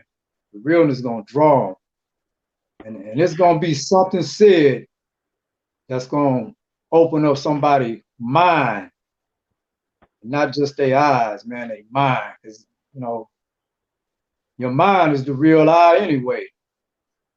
So once their mind start thinking, then they're gonna start visualizing and seeing something different, man. Hopefully take another direction, especially if they was intending on doing some type of harm or whatever. There's a lot of cats that tune in. You can look at some of the comments. Some of them probably are active. And hey man, more power to you. You know what I'm saying? Just understand the consequences. Yeah, yeah. I don't know this whole social media thing, this gang interviews, history interviews. It got its ups and downs, man. I'm pretty much not easily offended no more or easily turned off, but Yeah. I do feel like I gotta change my direction because this shit is so watered down now, man. I mean, people want me to Hey, interview 20 and 30-year-olds, man, that's still active, and it's like, how could you do that? Like when we was active front line, it's no way. I remember yeah, people used to pull out a camera and I would get away from the camera. Like I didn't want to be in nobody else's picture. If it wasn't my picture that I was getting, I wouldn't even take a picture. I'd go yeah, step to the side or hide behind a car or say, "Give me the camera, let me take the picture." You know what I yeah. mean? Because you don't want to be identified when you commit a crime. Nah, You know what I nah. mean? I mean, And then if like another thing people don't realize, a lot of us had dope sacks back in the day. oh man, did we? And a lot of us carry big automatic weapons, rifles, you know what I mean? Choppers, AR-15s, AK-47s, Tech 9s, Uzis, Mac 11s, mini Uzis, micro Uzis, Mac all of that. 10s. We had all of that back then. Today's shit is so different now. It's Yeah. just it's way different now. I seen people on Instagram yesterday going at it about what era was the toughest. I mean, shit. If as long as there's guns out there, it's a tough era. Yeah. I got my opinions on what era was the toughest, but Me everybody too. thinks their era was the toughest. Me too, My man. It thing is was rough. my thing is this, Hutch. How many youngsters seen your era? How many youngsters seen my era? They So didn't. how can they speak on your era if they never seen it? They can't. That's what They I'm can't. saying. I mean, They not can't. truthfully, not accurately, but we seen their eras. We seen every era that came after us. So we Hey, have something to compare it to. hey, look, man. In Texas, in the prison system, man, I had just missed that. I think my brother Mingo, he probably he caught the tail. He had just missed it too. They used to have um I don't know if too many of these dudes could last. They used to have inmates running TDC in the 80s, early 80s, like 80. I mean, all the way up until like I believe it was 80. They were called building tenders and turnkeys. And you might not live. You wasn't guaranteed to go to the penitentiary and even live. You know, like today it's a joke. You know, they got like state prison here in Texas, which is kind of like just above. I mean, no, what do you call that? State jail. Excuse me. State jail, which is kind of like a above county. Like you got charged 2 years or less. And they got different units, man, that they don't really necessarily have a lot of hard hitters in it. I guess you know I could say it like that. You know, whereas before in the late 80s and the 90s, man, it was shit, man. It was Hey man, it man, was cool, hey man. Fitzgerald, that ain't even worth discussing. Did y'all participate? Because if I get to telling stories, I have so many people pissed off at me. So that should tell it all right there, bro. I mean, that shouldn't even have been a question, bro, for real. Yeah, did we participate? Man, I done got into a lot of things in that system, man. Remember, I sent you a picture when I was in a pre-release center right outside of Huntsville, and damn, I can't even think of this. Right, Hey man, hey, Fitzgerald. I can say yeah, but not like back in the day. Hell no. Fuck no. What I look like banging in that air like I did when I was a youngster. But yeah, you'll be surprised how long our careers last in LA. Motherfuckers don't quit because he graduated from high school. They don't quit because he had a son or a daughter. Motherfucker continue throughout his 30s and 40s. You know what I mean? And I ain't gonna lie, we got some homies. I know a homie from Santana. I know a homie from Bebop Watts. I got a couple homies from my hood in they late 50s, mid 50s, and still with all the bullshit, like completely, fully with all the bullshit. So if it matters if somebody like that speak on it, they're gonna give you the same opinion though, bro. The opinion don't change. yeah. It's just the way it is. Yeah, that picture I sent you, man, when I had them red laces All in the right, suit. Jimmy, I know you see the senior citizens got to go to bed early, Jimmy. Take it easy, bro. I know you're going to get up at 4 in the morning when the birds is chirping. Peace, Jimmy. Have a good night, bro. Stay safe. Good night, brother June. Oh, Jimmy Lavender, Jimmy the Bishop, original. I got my relative was Man, from they say Pueblo. Jimmy had squabbles when he was young. They say Jimmy was the man. His brother knew karate, right? He was a black belt. But they say Jimmy was the one when it came to fighting. Yeah. He don't ever talk about himself being a fighter. He talk about that incident at Jefferson High in the bathroom where they say he pissed on himself. But I hear Jimmy had squabbles, man. They say Jimmy was the one you didn't want to fight back in the day. And I can believe it. that gotta be saying something, because if Bobby was a black belt, you think you wouldn't want to see Bobby. Yeah. So That's interesting, man. A lot of brothers like Big U was saying, man, a lot of cat like he was trained in I know martial arts. I knew it. I learned it from the time I was 8, 9 years old, man. I mean I didn't make it to my black, but I got up to my purple. I was in a taekwondo.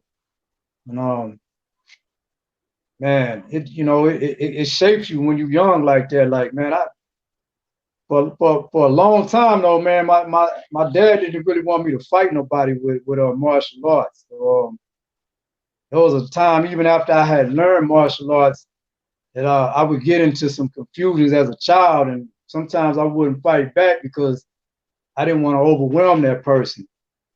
And so by the time I was like 11, man, I was fucking motherfuckers up, man. Taekwondo was mostly about magnificent kicks. I mean, you learn some grappling and boxing, but it was the most about the kicks. That shit carried me all the way into my adult life, man. I mean, I ain't but 5'5", but I was solid. And I was a squabbling motherfucker. I got my ass whooped too, you know. But I think I won more than I lost. Yeah, Fitzgerald, I'm saying the 80s and 90s was off the charts. Yeah. Without question. I think Heavenly's saying the same thing, Hutch saying the same thing. Yeah. But I don't downplay the 2000s because motherfuckers still getting killed. People still dying. Yeah. They're still violent. So I don't downplay the 2000s, but I'd be lying if I say shit didn't change, though. Like, shit done got real weird in the 2000s. You know, it's totally different. And then, like I say, now we're equipped with so much more information and knowledge, and we understand the system better now. We understand what'll happen to you when you bang now. So, I mean, really, the dudes in the 2000s got an advantage, just to keep it real. Yeah, they do. They can start their own business earlier, entrepreneurship. They could go back to school, start saving money, stay away from trouble. It's a whole lot of shit motherfuckers can do now that we was too arrogant to do back then, and we didn't have all that information back then. And like nowadays, we all know that a Crip can kick it with a blood and do business with a blood and have a better time and a better friendship than dealing with his own homeboy that he grew up in the same neighborhood with. So that's how different shit is now, bro.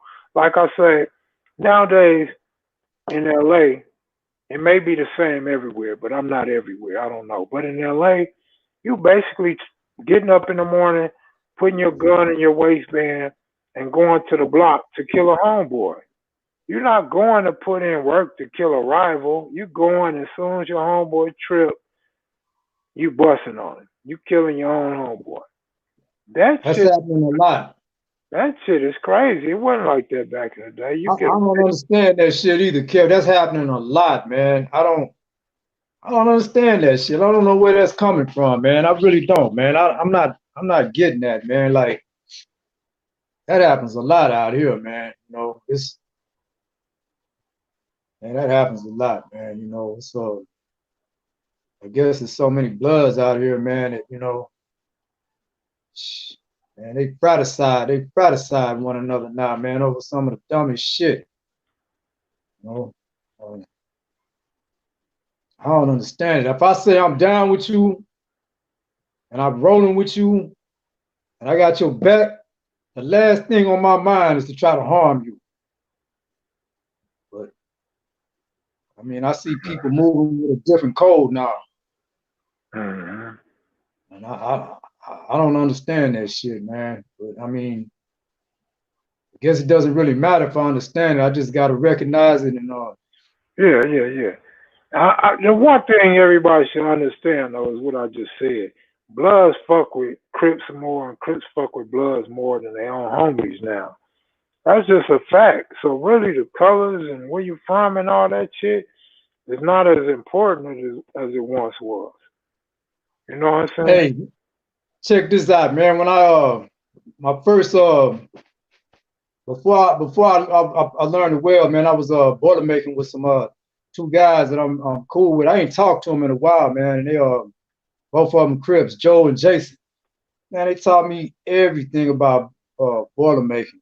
And I mean, we was good friends. I ain't gonna lie, when I first met him, it was a trip. I didn't know what to think when I first met him. I was out the joint. It was, man, cuz, come on, cuz. It was cuz. I'm like, man, are they fucking with me or are they but that's just how they talk. You know what I'm saying? Once we got to really know each other, man, it was, man, I like them dudes better than a whole lot of motherfuckers I know, man. Stayed in touch with them, still got their number.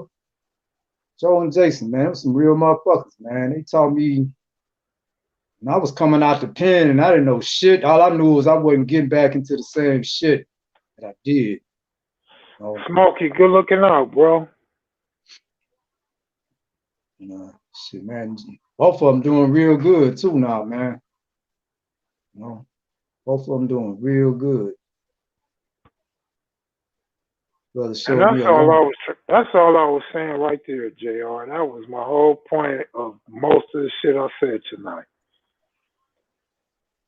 JR says, that's true, bro. In today's time, there's no excuse for being a part of the bullshit. Brothers should have respect and learn from previous generations and try, I like the word try, to evolve. I mean, but check this out. You know, I don't have no problem with us coming together, man. It's like we really need to come together and like do something. You know, if you're gonna come together, I can understand, hey man, we're gonna look out for one another, you know, but we really need to try to build some stuff, man. I mean, I'm talking about young brothers, man. You know what I'm saying? Like come together and try to, you know, make something that's gonna help somebody around you, you know. Start in your own house, you know. Come together, man. Get your business plans together and come up. You know, I mean, I talk about crypto a lot. And to me, cryptocurrency is an opportunity for anybody to get on the same playing field with the richest motherfucker in America.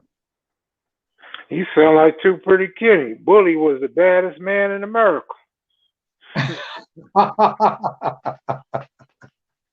Where is too pretty? TPK. Probably somewhere drunk. I like Too Pretty Kitty, man. He got a lot of energy, man. Man, I like Too Pretty Kenny so much, I had to buy me a Too Pretty Kenny shirt, man. I had to pay full price for that, too. That's all right, man. And see, this was his. I had to buy my own. I said, I like that motherfucker so much, I need one myself, man. I bang that shit. TPK? I'm not sure what size his is. Too Pretty Kenny the pimp. Hell yeah, I got me a nice ass Too Pretty shirt, man. I like that brother energy, man. I like that brother energy, man. Yeah, Fitzgerald, you're right. We got to invest in our babies, man. That's where it's at, man. Real. Man, this dude right here be killing me, man. Hey, Asiatic Supreme, you ain't bullshitting, no. Hey, man, I see that shit too, man. I be like, God damn, man, that used to be, to me, I see some of that shit used to be like, we used to think motherfucker was gay back in the day when we seen shit like that, man. I mean, you know, not knocking nobody, but I mean, that's just, you know, 18-year-old, 19-year-old mindset. That's what you was thinking. You know, you saw that shit. You was like, man, look at this punk motherfucker. You know? Man, for real. Yeah, brothers say we need to invest in each other. That's true, man. That's part of the that's gotta be the plan, man, because hey man, we don't invest in each other, man. We ain't gonna be around, man, because you got other people all day investing in themselves, man. Every community is investing in themselves, man. And they not knocking us. They're not even worried about us because we knocking ourselves. They're too busy investing in themselves. Okay, this is what I've been having this debate with males and females a lot lately, right? Is this something you just said that if we don't invest in each other, we ain't gonna be around. We ain't gonna survive. Yeah. My thing, similar to that, but a little different, is if we keep having black male homosexuals and transvestites and dykes, we ain't gonna be around. We're We ain't not. gonna be able to reproduce. And they making No. that shit fashionable and cool, and it's like, fuck, ain't gonna be no more generations after us if everybody's gay.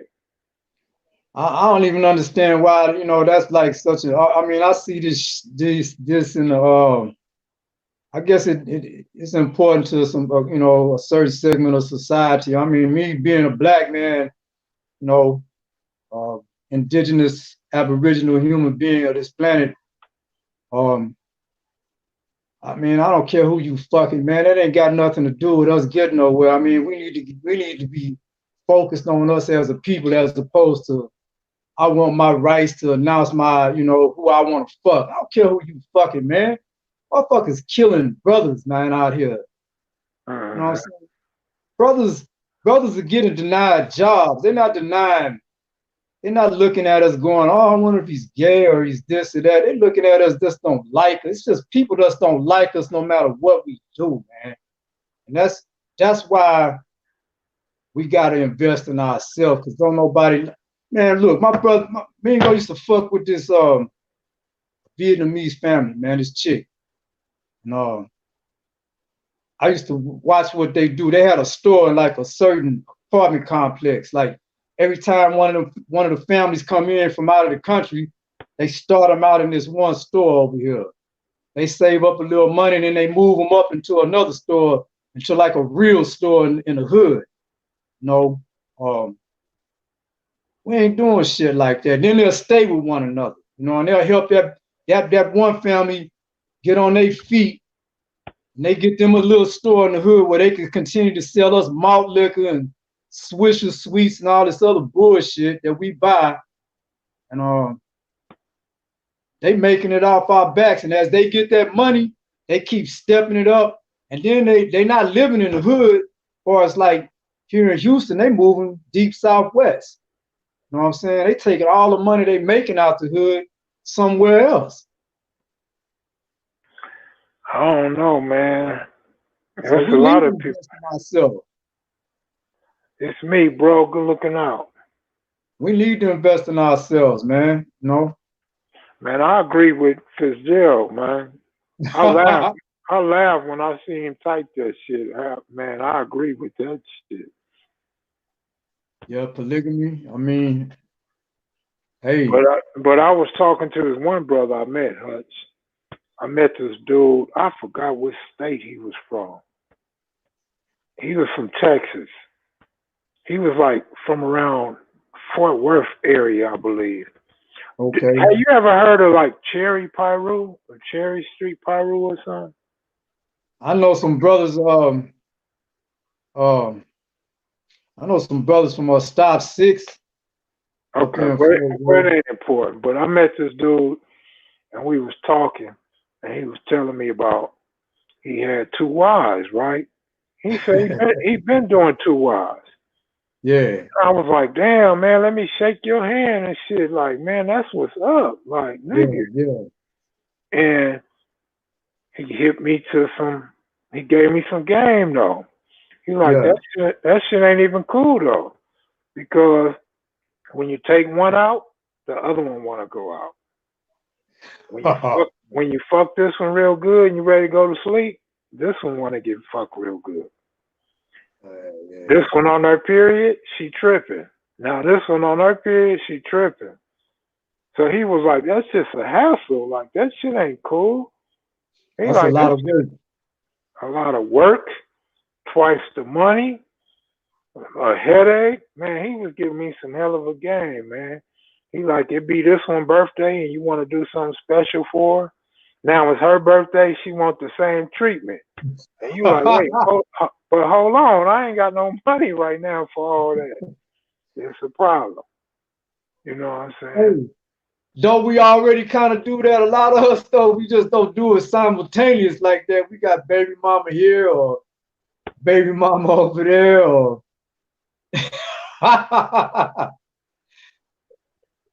you know.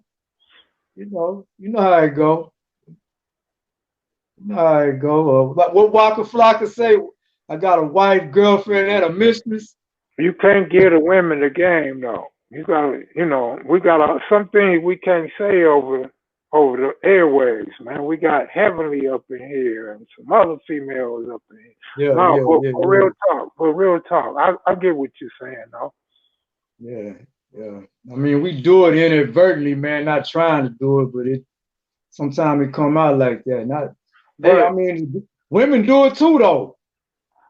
man, women are the worst because they sneaky as fuck with that shit. Women do it They too. so sneaky. They be playing like they celibate and ain't had none in 5 years and all that. They be lying like a motherfucker.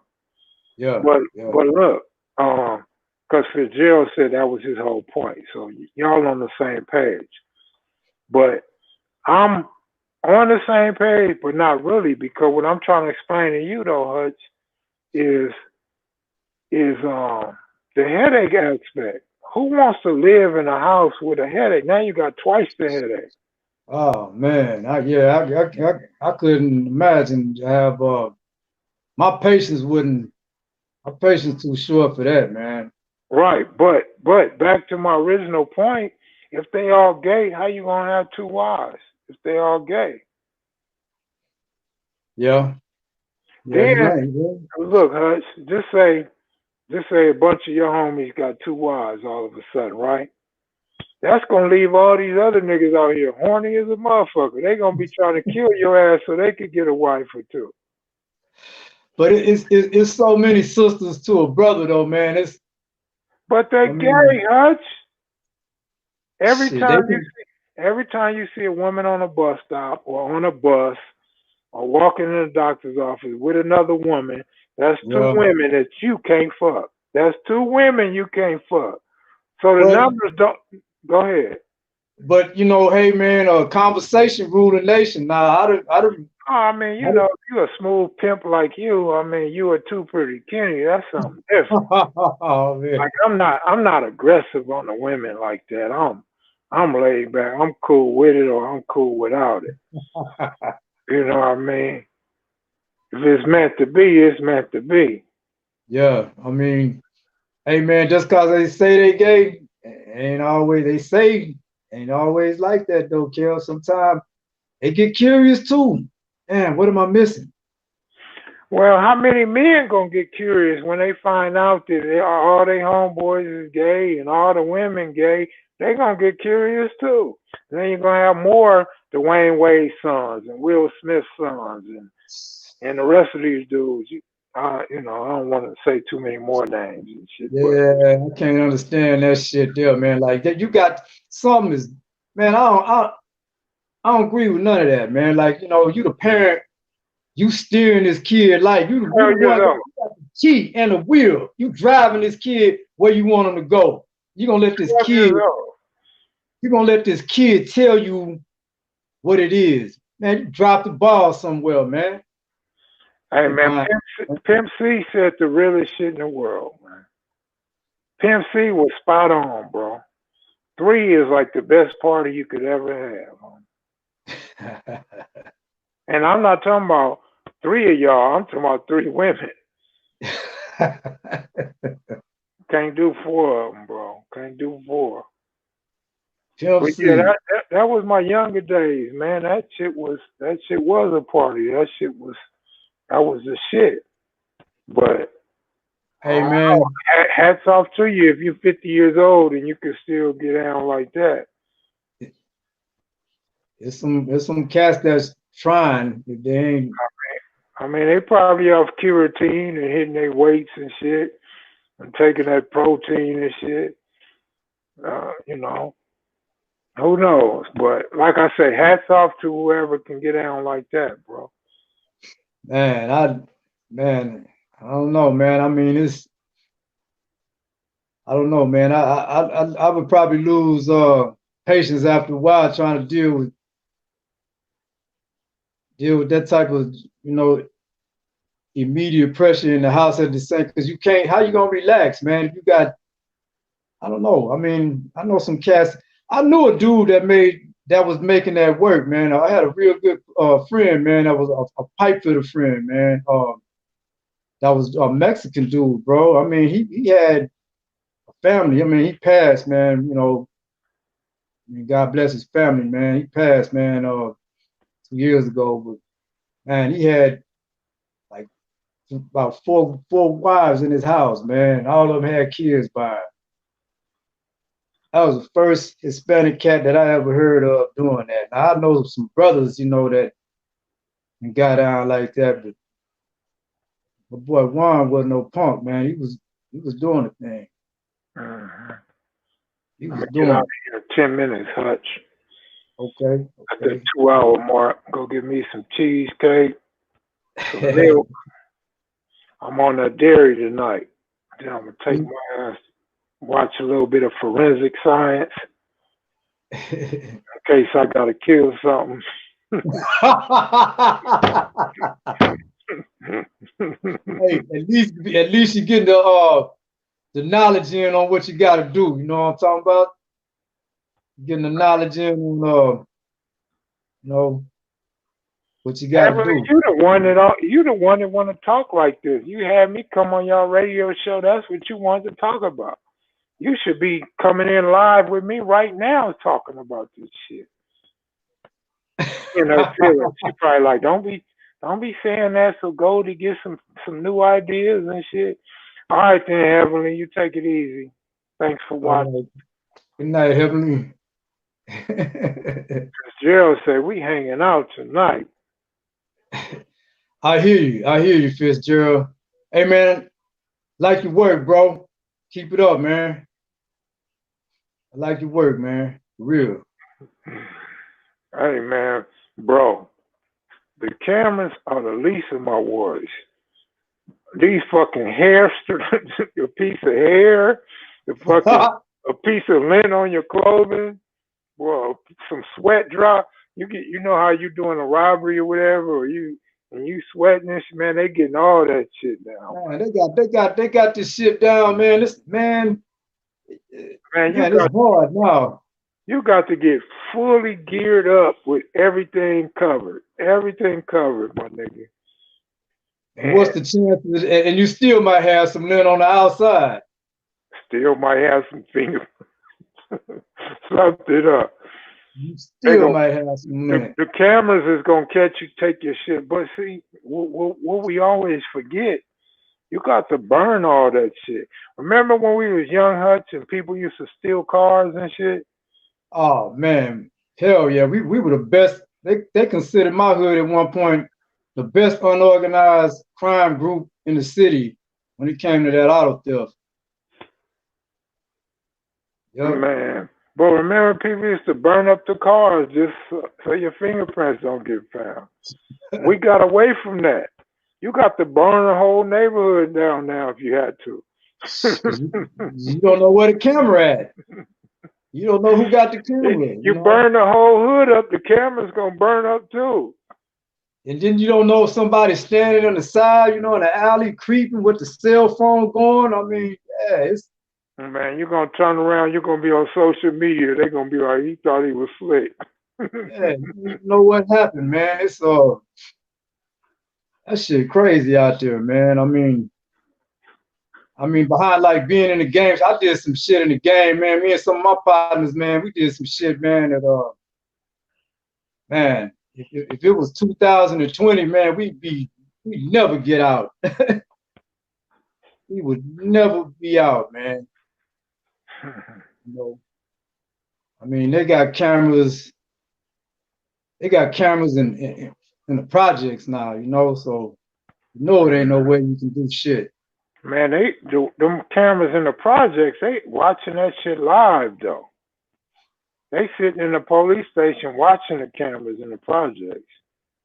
You know what kills me though, man? I don't get how dudes still like every day on the news in Houston. I swear to God, you could turn on some fool and rob the store and his face is on camera and these fools still robbing these stores, man. I'd be like, God damn, what the fuck is wrong with these motherfuckers, man?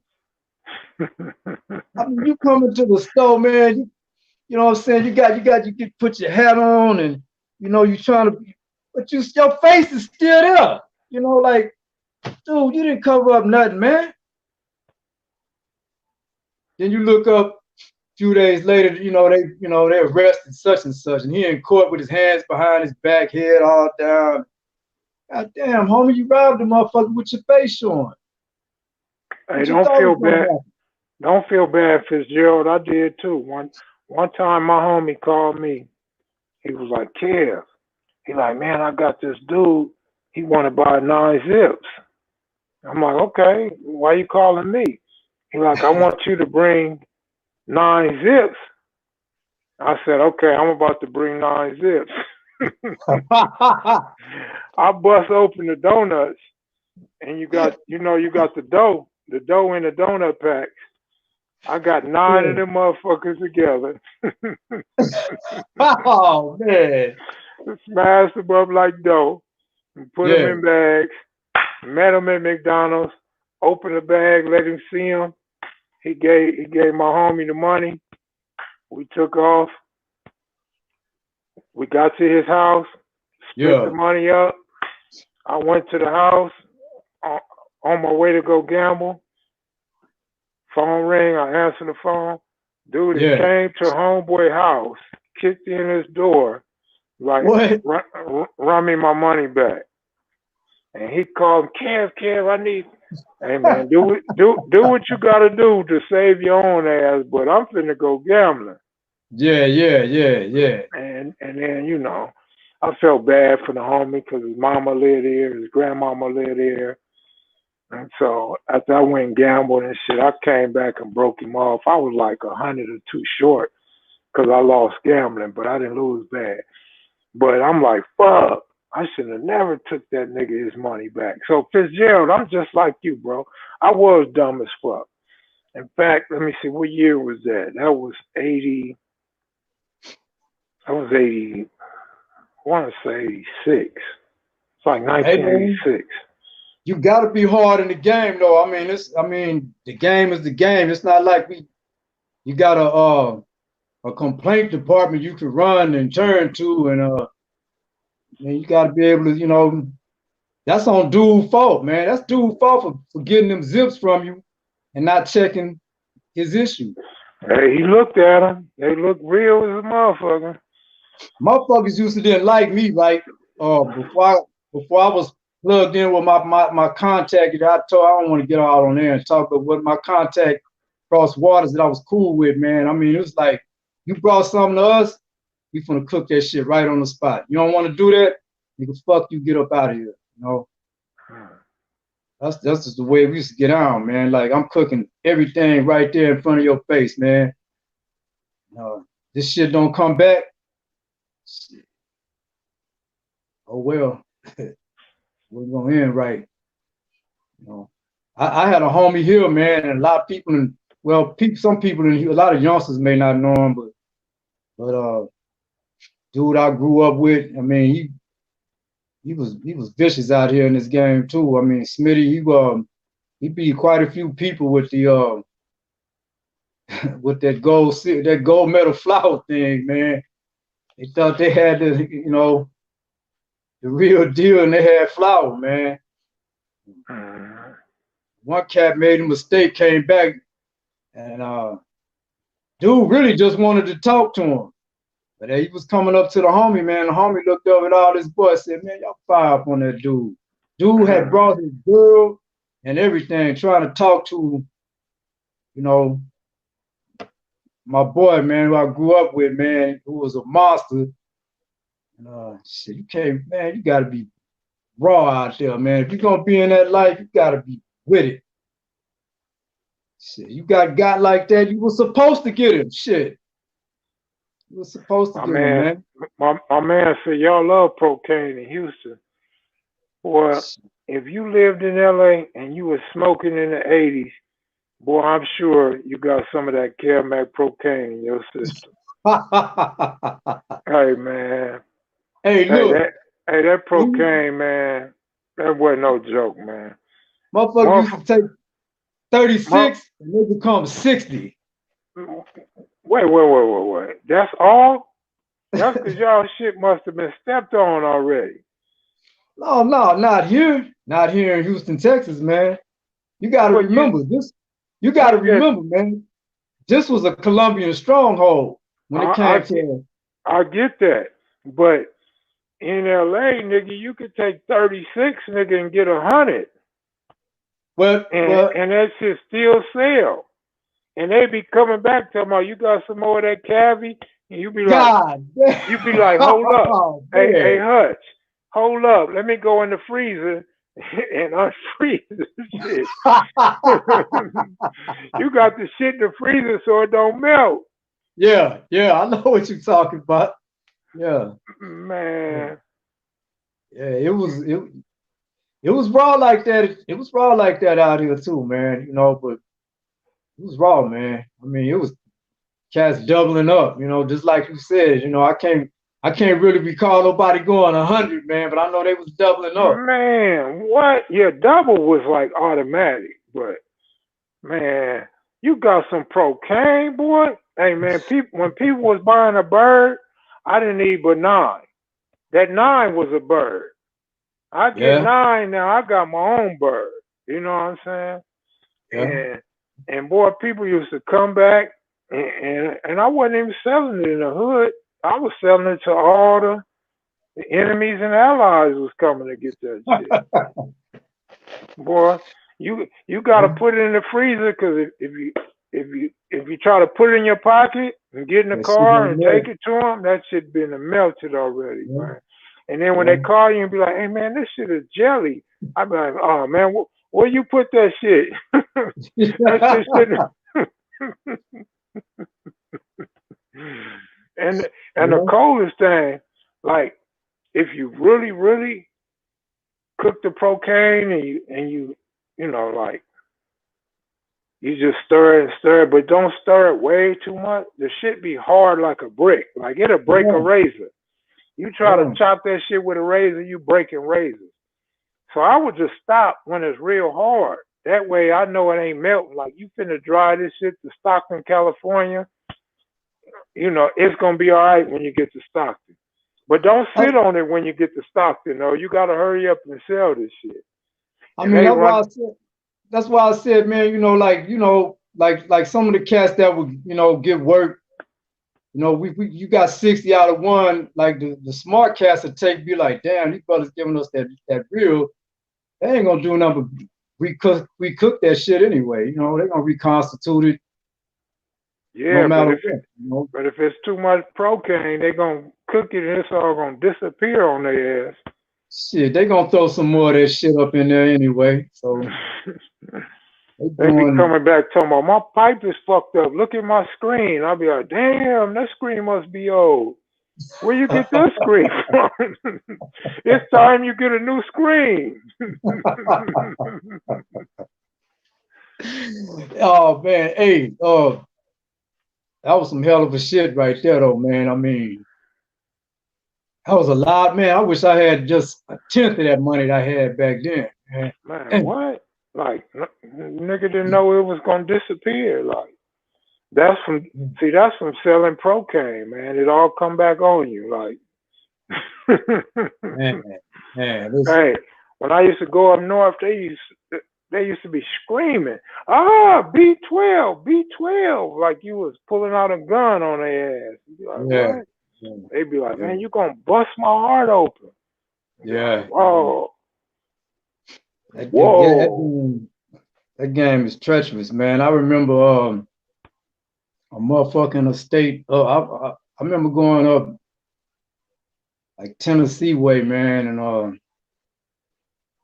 motherfuckers was thinking that, we were gonna bring them cocaine and shit like that, Yeah, people was it was concerned because they had got fucked by some other dudes coming out of Florida and shit. I guess some brothers out of Florida had fucked over them so tough. They was wondering if we was gonna fuck them like that too, But the thing was, I mean, you lived out in Houston, so you know the quality. Back then, the quality was so bomb, though. Oh man, it came. I hate it. I don't even know if I should say this, but fuck it. I mean, this past history. I mean, Man, that shit was 30, 40 years ago, 30-some years ago. I mean, they used to bring it in here two ways. Like it would come bass, and bass, you could take bass and you could turn it into 2.5, and nobody would complain. I'm talking about just a bass. You couldn't put bass on the street.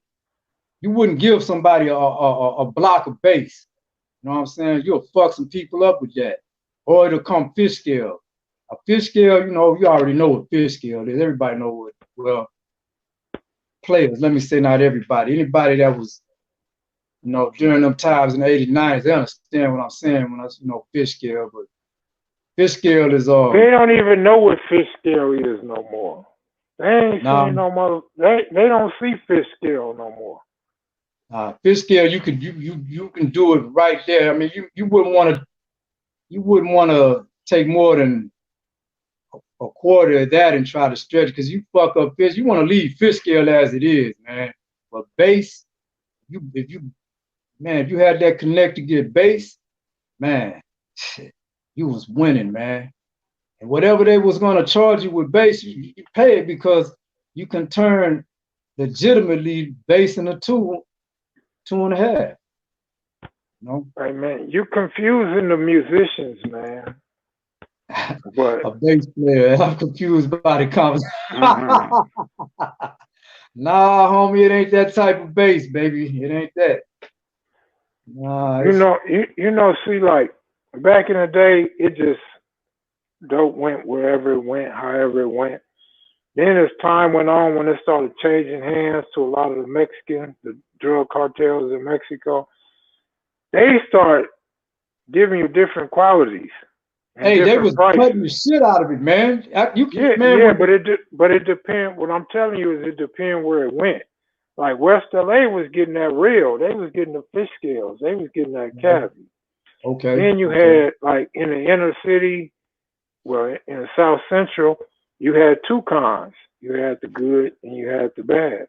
And a lot of people was buying the bad because they trying to save $1,000 or $2,000. Oh man. You know what I'm saying? But that good, you could stretch it if you wanted to stretch it and get more. So it didn't matter. But a lot of dudes that was hustling, they really didn't know and really didn't care. So they would buy the cheap shit, straight dry, chalky, broken in pieces, the middle cut out, all that old shit. It don't even weigh right. You know what I'm saying? Are you buying a bird and you short an ounce, 2 ounces? I'll catch you next time.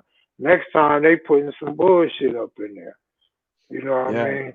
But back in the day, you had a cold brick, untampered with.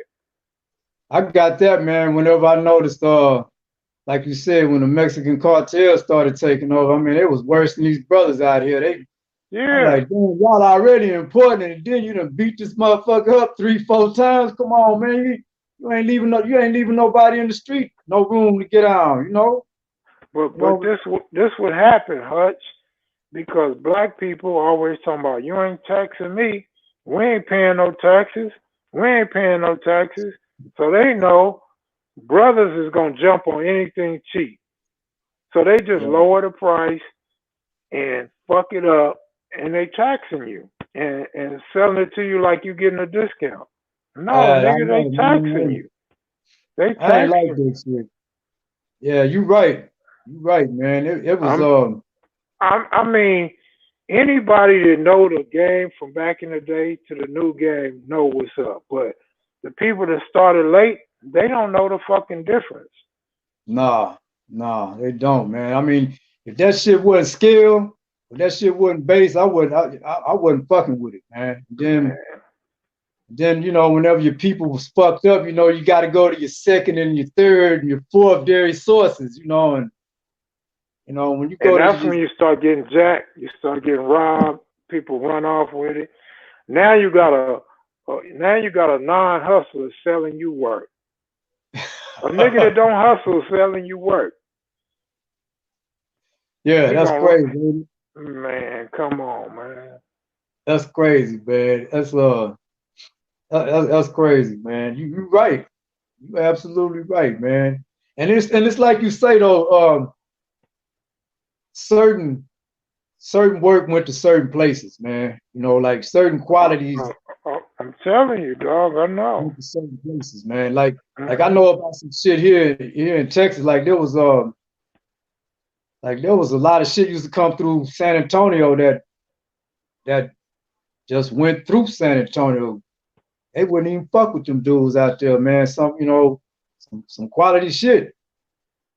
You know, and then there was a lot of shit coming through Houston that would be like a bomb just be dropped right here, you know, and motherfuckers was coming here to get to get that bomb. So Hutch, when the strawberries was coming to your place, was you hitting? Hey, I'm gonna say this. I remember when the rock thing took off, man. You know, it was like it was new to everybody. You know, you 18, 19, and you know, you got this nice, you know, in your mind, you know, this 30-year-old chick wanna, you know, she push it up on you. You like, damn, man, baby, look good, you know. Like, fuck it. Shit, ain't no, you look left, you look right. I'll let you. Hey, how about this, Hutch? Hypothetically, we're not gonna say it was you or me, just hypothetically. You sitting in your spot, 11:30, 12 o'clock at night, maybe 1 in the morning, and it's rolling. It's rolling. You making cool money, right? Yeah. Then you see the girl that you went to high school with that was bad as a motherfucker, wouldn't give you the time of day. Yeah. Many times, man. Just fuck me up. Yeah. Like I'm talking about like with somebody, man, that you just, I mean, like honor roll type student and prom queen type Man, thing. I'm running to the kitchen, getting one of them gloves, one of them little rubber gloves.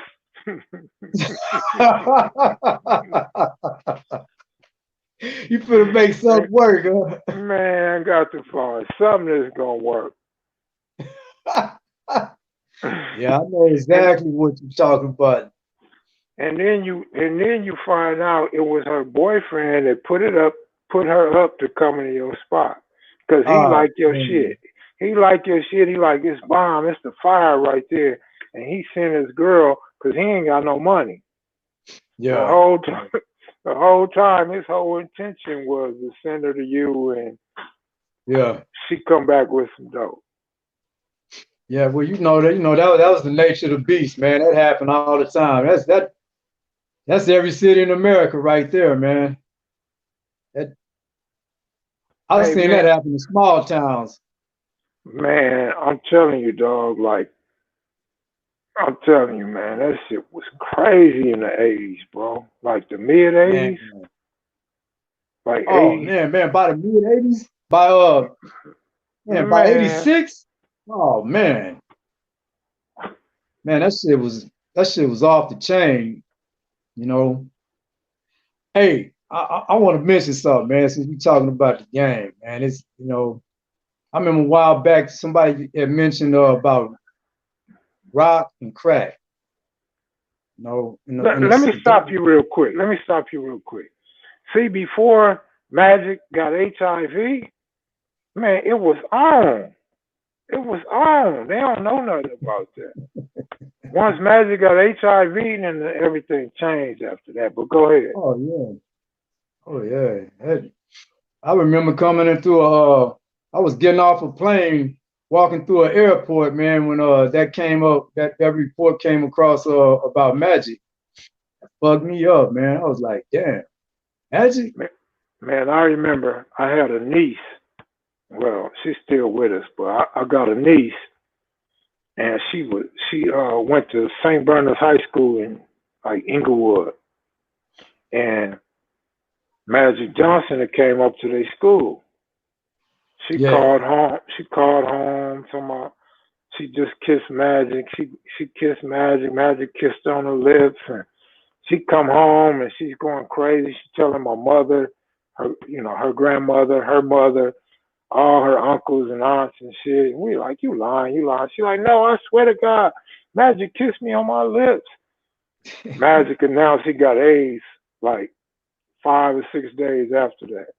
Well, we clowned her. We still clown her to this day. You kissed Magic, right? On the lips, right? And of course, you know, she denies it now. Yeah, But, yeah, but yeah, yeah. St. Mary's. No, she went to St. Bernard's, not St. Mary's. She went to St. Bernard's, not St. Mary's. But go ahead, Hutch. Yeah, that's interesting you said about, it's funny about, I mean, I don't know what Magic, what happened with him, but I know a lot of black people have been diagnosed probably with that issue, man, that didn't have it because we don't necessarily have the same white blood count as other groups of people, man. And unfortunately, man, a lot of people have been diagnosed with that issue, and they end up taking that medication and fucking their immune system up anyway. That's. But I was gonna mention this thing about that's just a side note. I was gonna mention something about rock and crack being mentioned a while, maybe a couple of months back. It is a difference. Rock cocaine is not the same as crack. And crack was a one-time phenomenon. Crack was the shit that killed Lynn Bias. That shit was on the East Coast. And kind of the reason I know about it is I was, looking in, my case, and I run across this case in the law. Actually, another brother ran across this case, man, and the federal reporter for it. All of those out there who've been in the pen, been in the law library, understand what the federal reporter is. It's a book that reports on all court cases that make it to that level of the federal system that are on appeal. And usually subject matters get addressed very specifically. And I'm gonna pull the case up, man. I got it somewhere in some stuff of mine. But it was a case in there talking about how the Jamaicans, a certain group of Jamaicans, had befriended some cats in Colombia, and the Colombians had this residual paste that they couldn't process into the quality of powder that they want. So they would keep all this residual paste in these drums, in these 55-gallon drums. And they didn't fuck with it. So the Jamaicans was like, yeah, give it to us. We'll fuck with this shit. They brought that shit back to Jamaica and they tried to, process it. And they ended up pouring that shit in the cookie pans, like industrial cooking pans. You know what I'm talking about? Like you'll see in the kitchen in the pen. And they set those pans out on the beaches of Jamaica and they let that shit get real hard. And they couldn't get it out the pan, so they came up with these sledgehammers or hammers, and they were trying to break the shit out of there. You know how the rosters are speaking, like, oh man, we had to crack it up, man. And their stronghold was in the East Coast. So when they broke that shit up, man, they took that shit in the East Coast because that's where their group or their organizations was situated at. So they were in the areas of the East where they were moving that crack. That shit wasn't processed with baking soda, man. So the media got a hold, once the media, like you said, the media is powerful and people are gullible. So when that shit hit Lynn Bias, and what motherfuckers never heard of that term, crack, because in the 80s we called it, rock cocaine. We never said nothing about no crack. Nobody. I know in California they wasn't saying no crack either. You didn't hear that term until 86, like I said, when Lynn Bias got killed, man.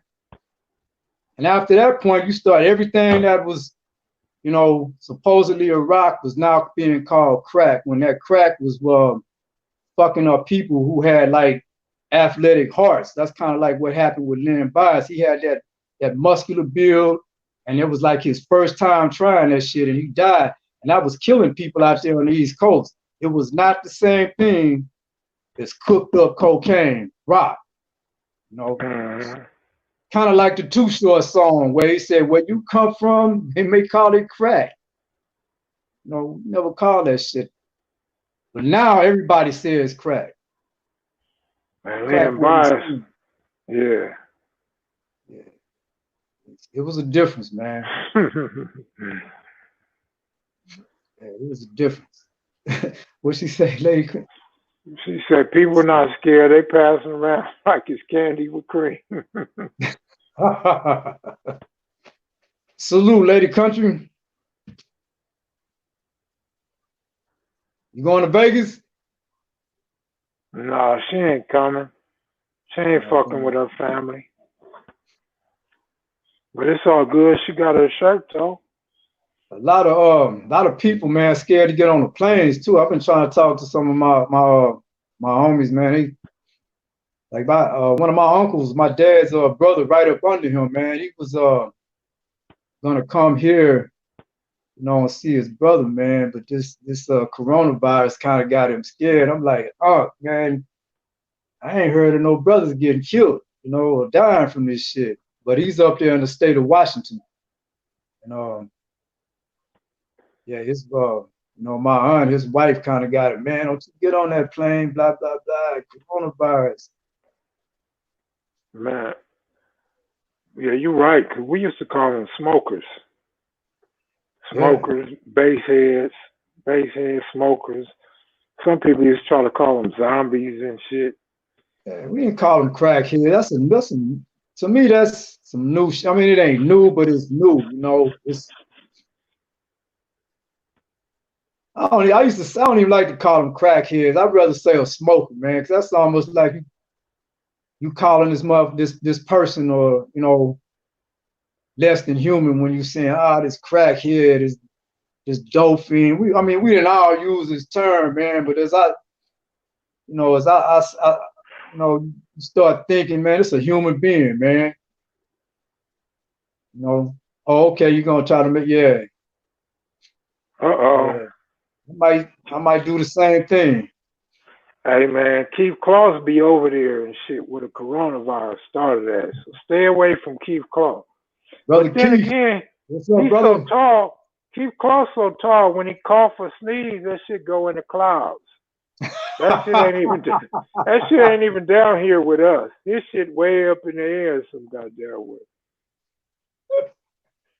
Hey, man, Keith's right, man. It ain't nothing but a flu with a different name, and they trying to, I don't know, man. They trying to make this shit bigger than probably what it is. I may be wrong. I'm no expert, but I just don't. They've been trying to kill us with something every 2 years. They're trying to kill us with something, man. So, they've been trying to knock the motherland off for the longest. I hear you say it's your second home, huh?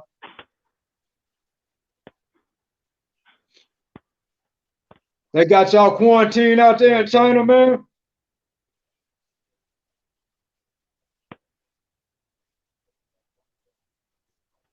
You say they got them quarantined out there? I don't think he out there right now. Yeah. Man, you gotta be careful, Keith, because you got that baby coming, dog. So you don't want to be out in public too much with a newborn coming, man.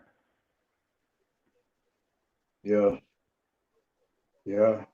They said Keith Clarke was so vicious on defense, he'd block a shot if the coronavirus tried to get him.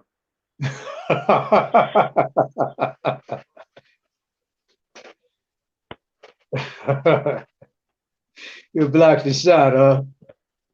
Don't let it get you, man. See, don't man, all y'all, hey man, y'all get on them herbs, man, Oh, they are? Damn. Man, they're gonna shut down schools in Frisco for this virus, but not that other virus, huh? That's what happened. They had so many gay people in Frisco when I was coming up, and Frisco didn't like that. Everybody was putting that on there. That they ran all the homosexuals up out of Frisco, and they just started going all over the nation and shit. Next thing you know, they had Atlanta and DC sold up. Now they all over LA. They always been in Hollywood, in Santa Monica anyway though. But now they just like everywhere. Like they on a block in the hood now. Like you come outside right now, nigga, you gotta take a fade with a homosexual before you have to take a fade with a real one. They Man, everywhere. it's dudes, it's you know, man, it's crazy, man. It's dudes you think out your hood, man, that is all right until you see this motherfucker in the penitentiary posted up in a day room with a motherfucking dude like he laying up on the beach with a bitch. I mean, excuse my language. I'm just getting frustrated, man. Sorry, ladies, I didn't mean to go out like that. You know, laid up in a day room with a dude, you know, like that's his girlfriend. You know, it's crazy, man. Didn't want to come back to the hood. And, man, I was holding it down. I was real, like, man, dude, you know, you out of line, man. You was out of line. Fuck that. Hey, I think Fitzgerald's on to something. Cause I was kind of saying a little bit like that, but not bankrupt. But I thought they was trying to move all the jobs to Mexico from China. And Hey, man, you're right, Kev. I didn't really want to, you know, that's a subject in itself. But, you know, I mean, it's a bigger play. It's always a bigger play, man. You know, and you know, it's plots behind plots behind plots. You know, I mean, look at I mean, Trump and his trade war. You know, man, it's a lot of dynamics to this thing, man. You know, they got that dude in there because they're trying to repatriate all this money back to the U.S., man. And, you know, biological warfare is still in effect. That shit ain't never went nowhere. You know. Man, all they doing right now is doing a movie script. This shit gonna be a movie in a few years. Hey man, there was something on Netflix, man, a documentary with Bill Gates and I mean I can't about I think it was like making Bill Gates like the I don't want to just use his man name like that, but it was something to do with diseases and how he's helping people. But in it, you know, the documentary, I don't even know if it's on Netflix anymore. It make it seem like you know, like they trying to do all the good to help the people, but all along it's like a trial run on how they would, you know, do some things in the world, you know. And I heard this brother also speaking on that a few days back, man, Dr. Inky, man, on another YouTube channel, man. He was kind of speaking on that too, man. Actually, he was speaking on that real tough. And, but the shit was on Netflix about, man, you could just see how they, you know, they script all these, you know, end of the world ass diseases, man. And yeah, like you say, it comes, Fitzgerald, we were in the trillions of dollars in debt. And it comes down to money because pharmaceuticals gonna make money. Like they were talking about the corporations were running out of masks to send to people, and then you look up and then the stock had gone up in that company when the rest of the stock market was going down. The guys that was make the companies that make the masks, they shit going up because now people need these masks. That's a good investment if you would have caught it at the bottom. You don't want to try to get in now at the top because you're at the top, you ain't got nowhere to go now but down. But the cats that saw that what was happening in the beginning, man, motherfuckers was winning off this shit.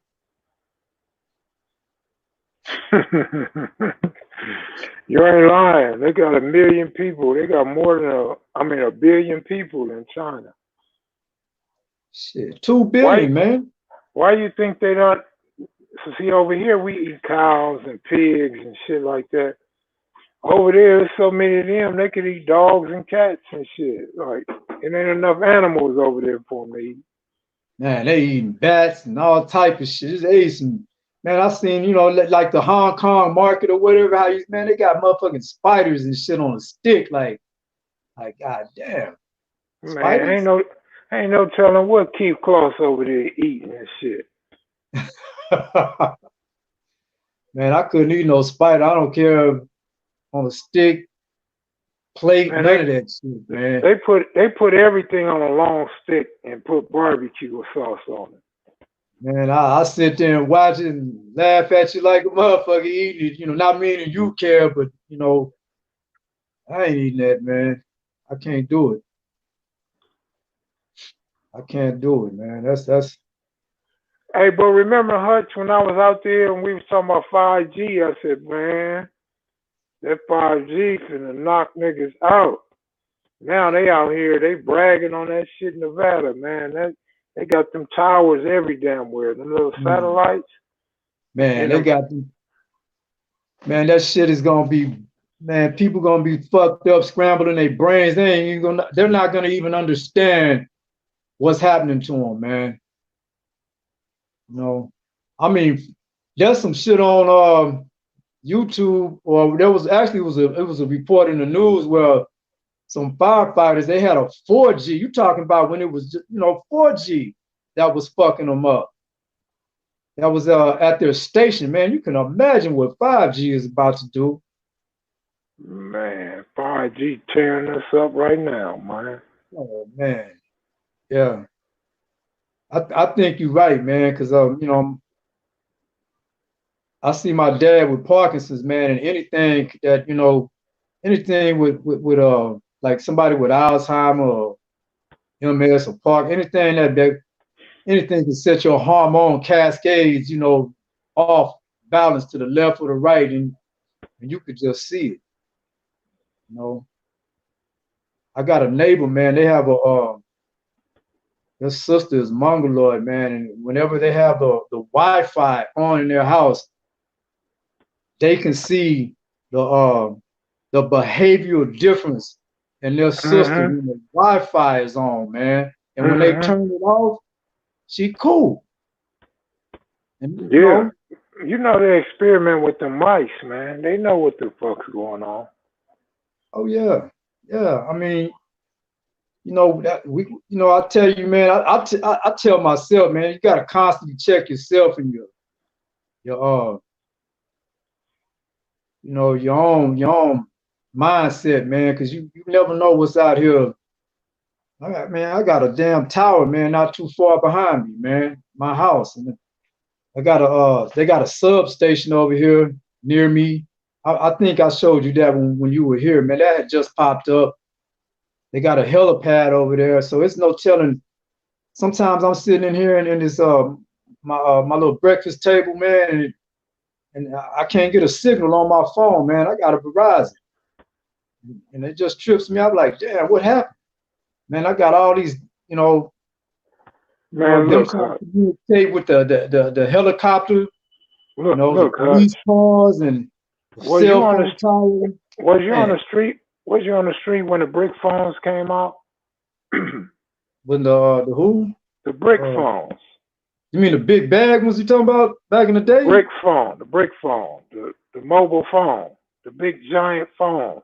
Yeah. The nigga didn't need no towers and all that shit back then, right? The nigga wasn't losing no reception, right? Wasn't no bad spot. Nah. I don't. You're right, man. You're right. But now we need all these towers for the phone. That's because they're trying to track where everybody at. See what neighborhood you in, what tower. That's all that is they trying to keep tabs on all the Americans. And man, probably people all over the world now, but that's crazy because they in white neighborhoods they protest these towers, so they can't put them towers in a lot of white neighborhoods. But in the ghetto, they put these fake trees up. Nobody say shit. They put the fake trees, put them all up on the top.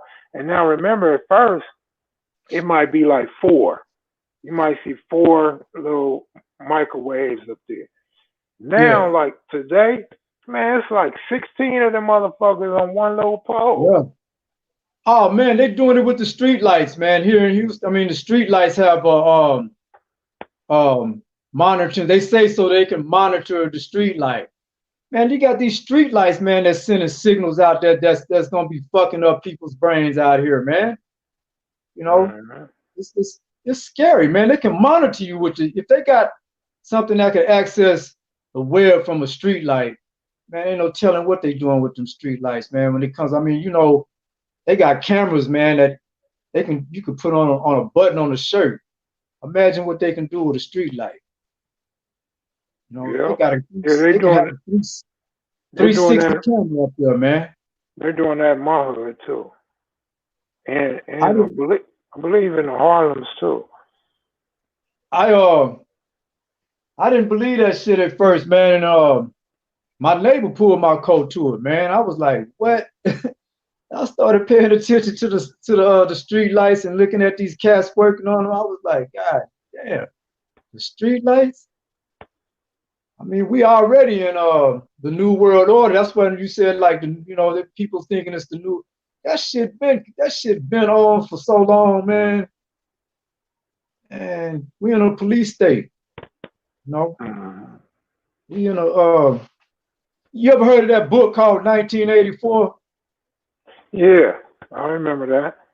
They made a movie about that too. You know, Big Mm-hmm. Brother's watching you uh Mm-hmm. and think about this, man. That dude wrote that book in 1949. 1949. You read that book right now in 2020 and tell me if you don't see that shit happen. Mm-hmm. You know, the what was his name? Goldstein or Goldberg was the enemy of the state. That would be your terrorist of the day. And they would every day people would wake up and they would gather around the big view screens. And what they were describing in there would more or less be like the flat screen TVs that we're looking at today. And all of us sitting around watching CNN, Fox, MS, NBC, and all these other news outlets. And we're listening to Big Brother tell us who is today's enemy of the state. You know, Mm-hmm. a couple of weeks back, you know, the enemy of the state was a few months back it was ISIS. You know, and then it was somebody else, the cats in Afghanistan, and today the enemy of the state we all hate now is the coronavirus. Mm-hmm. I mean, All right, ugly kid, take it easy, bro. Corpus had cameras and the signal lights. Run the light and get your ticket in the mail. We had that for a while too, though, and people protested and shit, and they got rid of them cameras.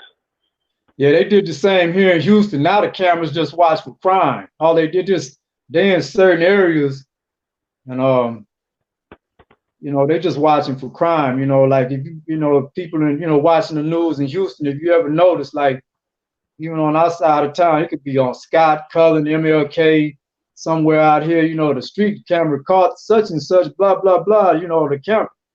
What was the camera there for? You know, we don't have nobody's getting no tickets anymore. So the cameras are just there to monitor the people. Mm-hmm. You know? That's all they're doing. I need to get out of here and go get me some cheesecake, man. And watch me some of them channels you was just talking about. See what I missed today. Yeah. Oh man, they're gonna get you real up to speed real quick. Yeah. Yeah, I know, but they so repetitive. After you see like 10 minutes, you should just turn that shit off. It's gonna play over and over and over. You could damn near recite the words yourself. Man, that shit get depressing after a while, man.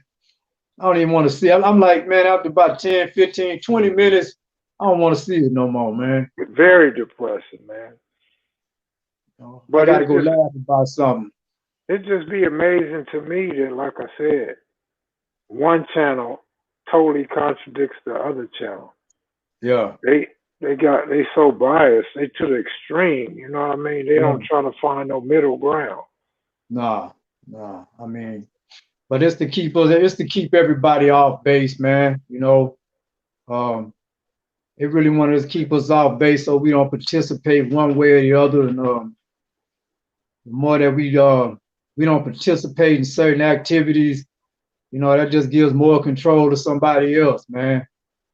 Man, Bernie Sanders looked just like my history teacher in junior high school. If I could find a picture of my junior high school teacher, I promise y'all, he looked like Bernie Sanders. I mean, through and through. And he used to always piss on himself. His name was Mr. Chester. Oh, man. Either Chester or Chesley, I don't remember, but Chest some shit.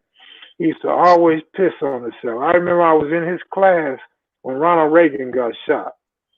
When John Hinckley Jr. tried to kill Ronald Reagan. Yeah, I remember that clearly. And he used to piss on himself. He was a Jewish dude with hair just like Bernie Sanders and glasses like Bernie Sanders. I'll never forget that dude, man. And if I find a picture, I'm gonna show people, man. So I got Bernie Sanders. If he becomes our next president of the United States, I bet you before he leaves office, he pee on himself. I guarantee you. He's 78, man. Yeah, and Biden's 77. But Bernie got more brains than Biden. Biden be like lost. Biden Hey, man, don't even. That's why they call him Sleepy Joe. That motherfucker be asleep and then he'll catch a point and just wake up all of a sudden. Hey, man, for all the you know what I'm saying, all the tree smokers, man, Bernie say he gonna legalize it from day one, all across America. Hey, man, I know one thing. All the black prison gangs in California, they gonna be pulling for Bernie Sanders because they like that old communism and socialism and all that shit. They gonna be pulling for Bernie, but they're not gonna be able to cast a vote if they still locked up. Man, I had never voted, man, and I voted in that election that last time Obama voted. I mean, went in because I mean politics on a federal level, man. To me, it's all a game. But I voted anyway. I did it because you know I never could vote. I was off paper, and it was like shit. I got my rights back. Let me do this shit, you know. And man, go on and run for Senate, man, or Congress.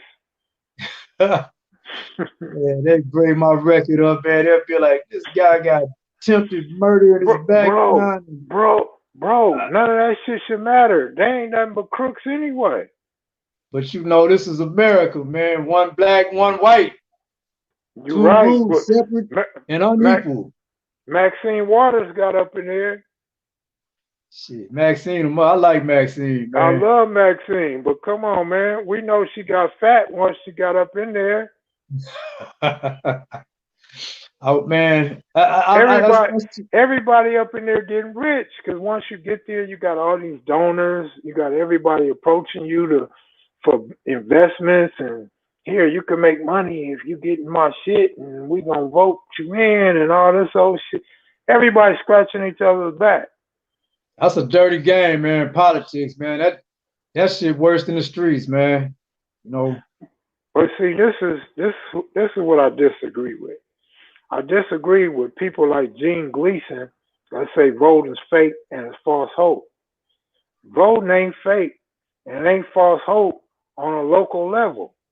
No, it ain't. Because I mean, this is real shit. This is how you get 3 strikes overturned. This is how you get weed laws, and you know what I'm saying, you get all kind of laws passed locally when you okay vote. This is my thing with it, right? I know the game is a fucking, I mean, to a certain extent I understand what he's saying, you know what I'm saying, that it's some bullshit, but like, why was they trying to kill us to keep us from voting on? Like, it's so fucking fake. Exactly. Like, why did they not let you vote for so long? Why was they out here trying to exterminate your, you know, your foreparents, man, your forebears? Why was they trying to kill us, sick dogs on us, do all type of shit? They still do it. They ain't doing it like that now. I mean, certain groups get out there and be like asking for your ID if you're stupid enough to give it to them. No, what they're doing now is what you said. They're giving you felonies.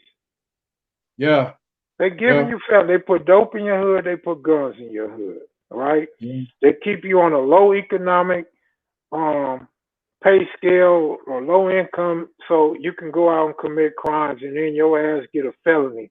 Where a white person in a rich community have the same charge, don't do no jail time, get their shit scratched, get pardons, and all that old shit. So that's how they doing it now. They don't have to water hose you and sick dogs on you and all that shit. They give your ass a felony. Yeah, I mean, it's like, it just trips me out though how like it's so important to keep black people from voting, man. Like, come on, man. Like, You know, it's something to it. I mean, we know the system. The system is fucked up for everybody. Black, white, brown, it don't matter. It's fucked up. We saw how it went down the last election. But I pretty much I voted. I just did it during that last Obama election because why not? You know, fuck it. I ain't never been able to do it, so I did it. You know? Hey, I'm in the same boat, but I don't like to talk about politics and religion. Yeah, well, you know, I was in Oklahoma. In public. Look, I was in Oklahoma working, man. I was in Oklahoma, man. You know what I'm saying? Where they hated this man. You know what I'm saying? It was like the night this dude got the election went down. I had voted before I went on. I was on a job up there in this refinery, you know, Wynnewood. And man, I don't know if you know how many of y'all out there been inside a refinery. Refineries are loud as fuck. And man, when the cat started announcing that, like, you know, Obama had won, man, you could have heard a mouse piss on a cotton ball inside a refinery with all that processing going on. And man, them people was mad. And all of the few brothers I'm on a job with up there at that time, man, we was all texting each other like, ha ha, the head brother's back in charge. And I was working with this one dude who was my fitter, and I wasn't saying nothing. I know already how he felt about Obama at the time. So I'm just doing my job, laughing under my hood, because I know it's getting to him that I ain't saying nothing. Then dude said, I guess you heard, huh? I threw up my hood. I'm like, what, man? I'm trying to work. He said, I wanted him to say it. He said, man, Obama won. I said, what? Obama won. I said, oh, okay, cool. I dropped my hood, went back to welding. I was under my hood, laughing like a motherfucker, like, this motherfucker had to tell me Obama won. I'm laughing, man. Like, man, I don't know, man. You know, Obama was a cool dude. I like his swag, but shit, he wasn't much different from nobody. He wasn't. I mean, you know, he wasn't. He just had our skin color, and he had hell of a swag, and just being around that, seeing that black family, that was big. You know what I mean? But he wasn't no different. I'm out of here though, Hutch. Okay. Gerald had me stick around way longer than I expected, man. Hey, y'all quit eating soggy cereal watching kevmacvideos, man. You don't do that. You still getting them pot pies? No, I ain't had a pot pie since I left Houston, bro. Oh, okay. I ain't had no top ramen in about 4 or 5 months, but I had some recently. Damn. That sodium, I love that sodium and salt, man. That's why my blood pressure probably went up. But I'm out of here, Hutch. I'll be back with you on Monday or something, bro. Take it easy, lady little country. You stay safe. I'm glad you got your shirts. Hope you enjoy them. Hutch, you coming out here in March, right? Yeah, man. I'm a swing through, man. What day you coming? I'm gonna probably be there on the 20th. Oh, you didn't get your ticket yet. You ain't coming. I'm gonna be there on the 20th. Yeah. Your ticket gonna be high as fuck, bro. Let's see. Big baller. See, you still got that 80s money. You still got them $100 bills with the small faces on them, man. Shit, I wish, man. Come on. You knew 4 months ahead of time, and you ain't got your ticket yet. I wish. You're wrong, Hutch. You're wrong for that, man. I wish, man. I wish I could have still had that money, but no, man. You'll see me though. All right, for sure. I'll see y'all Monday. All right, now, Kev, take care, man. All right, Mackies and Maniacs. Thanks, Super Chats. Appreciate y'all. Fitzgerald. See you. Peace. Palm Salute, Trees, King of What, Jerome Wallace. It's me, bro. All right, peace.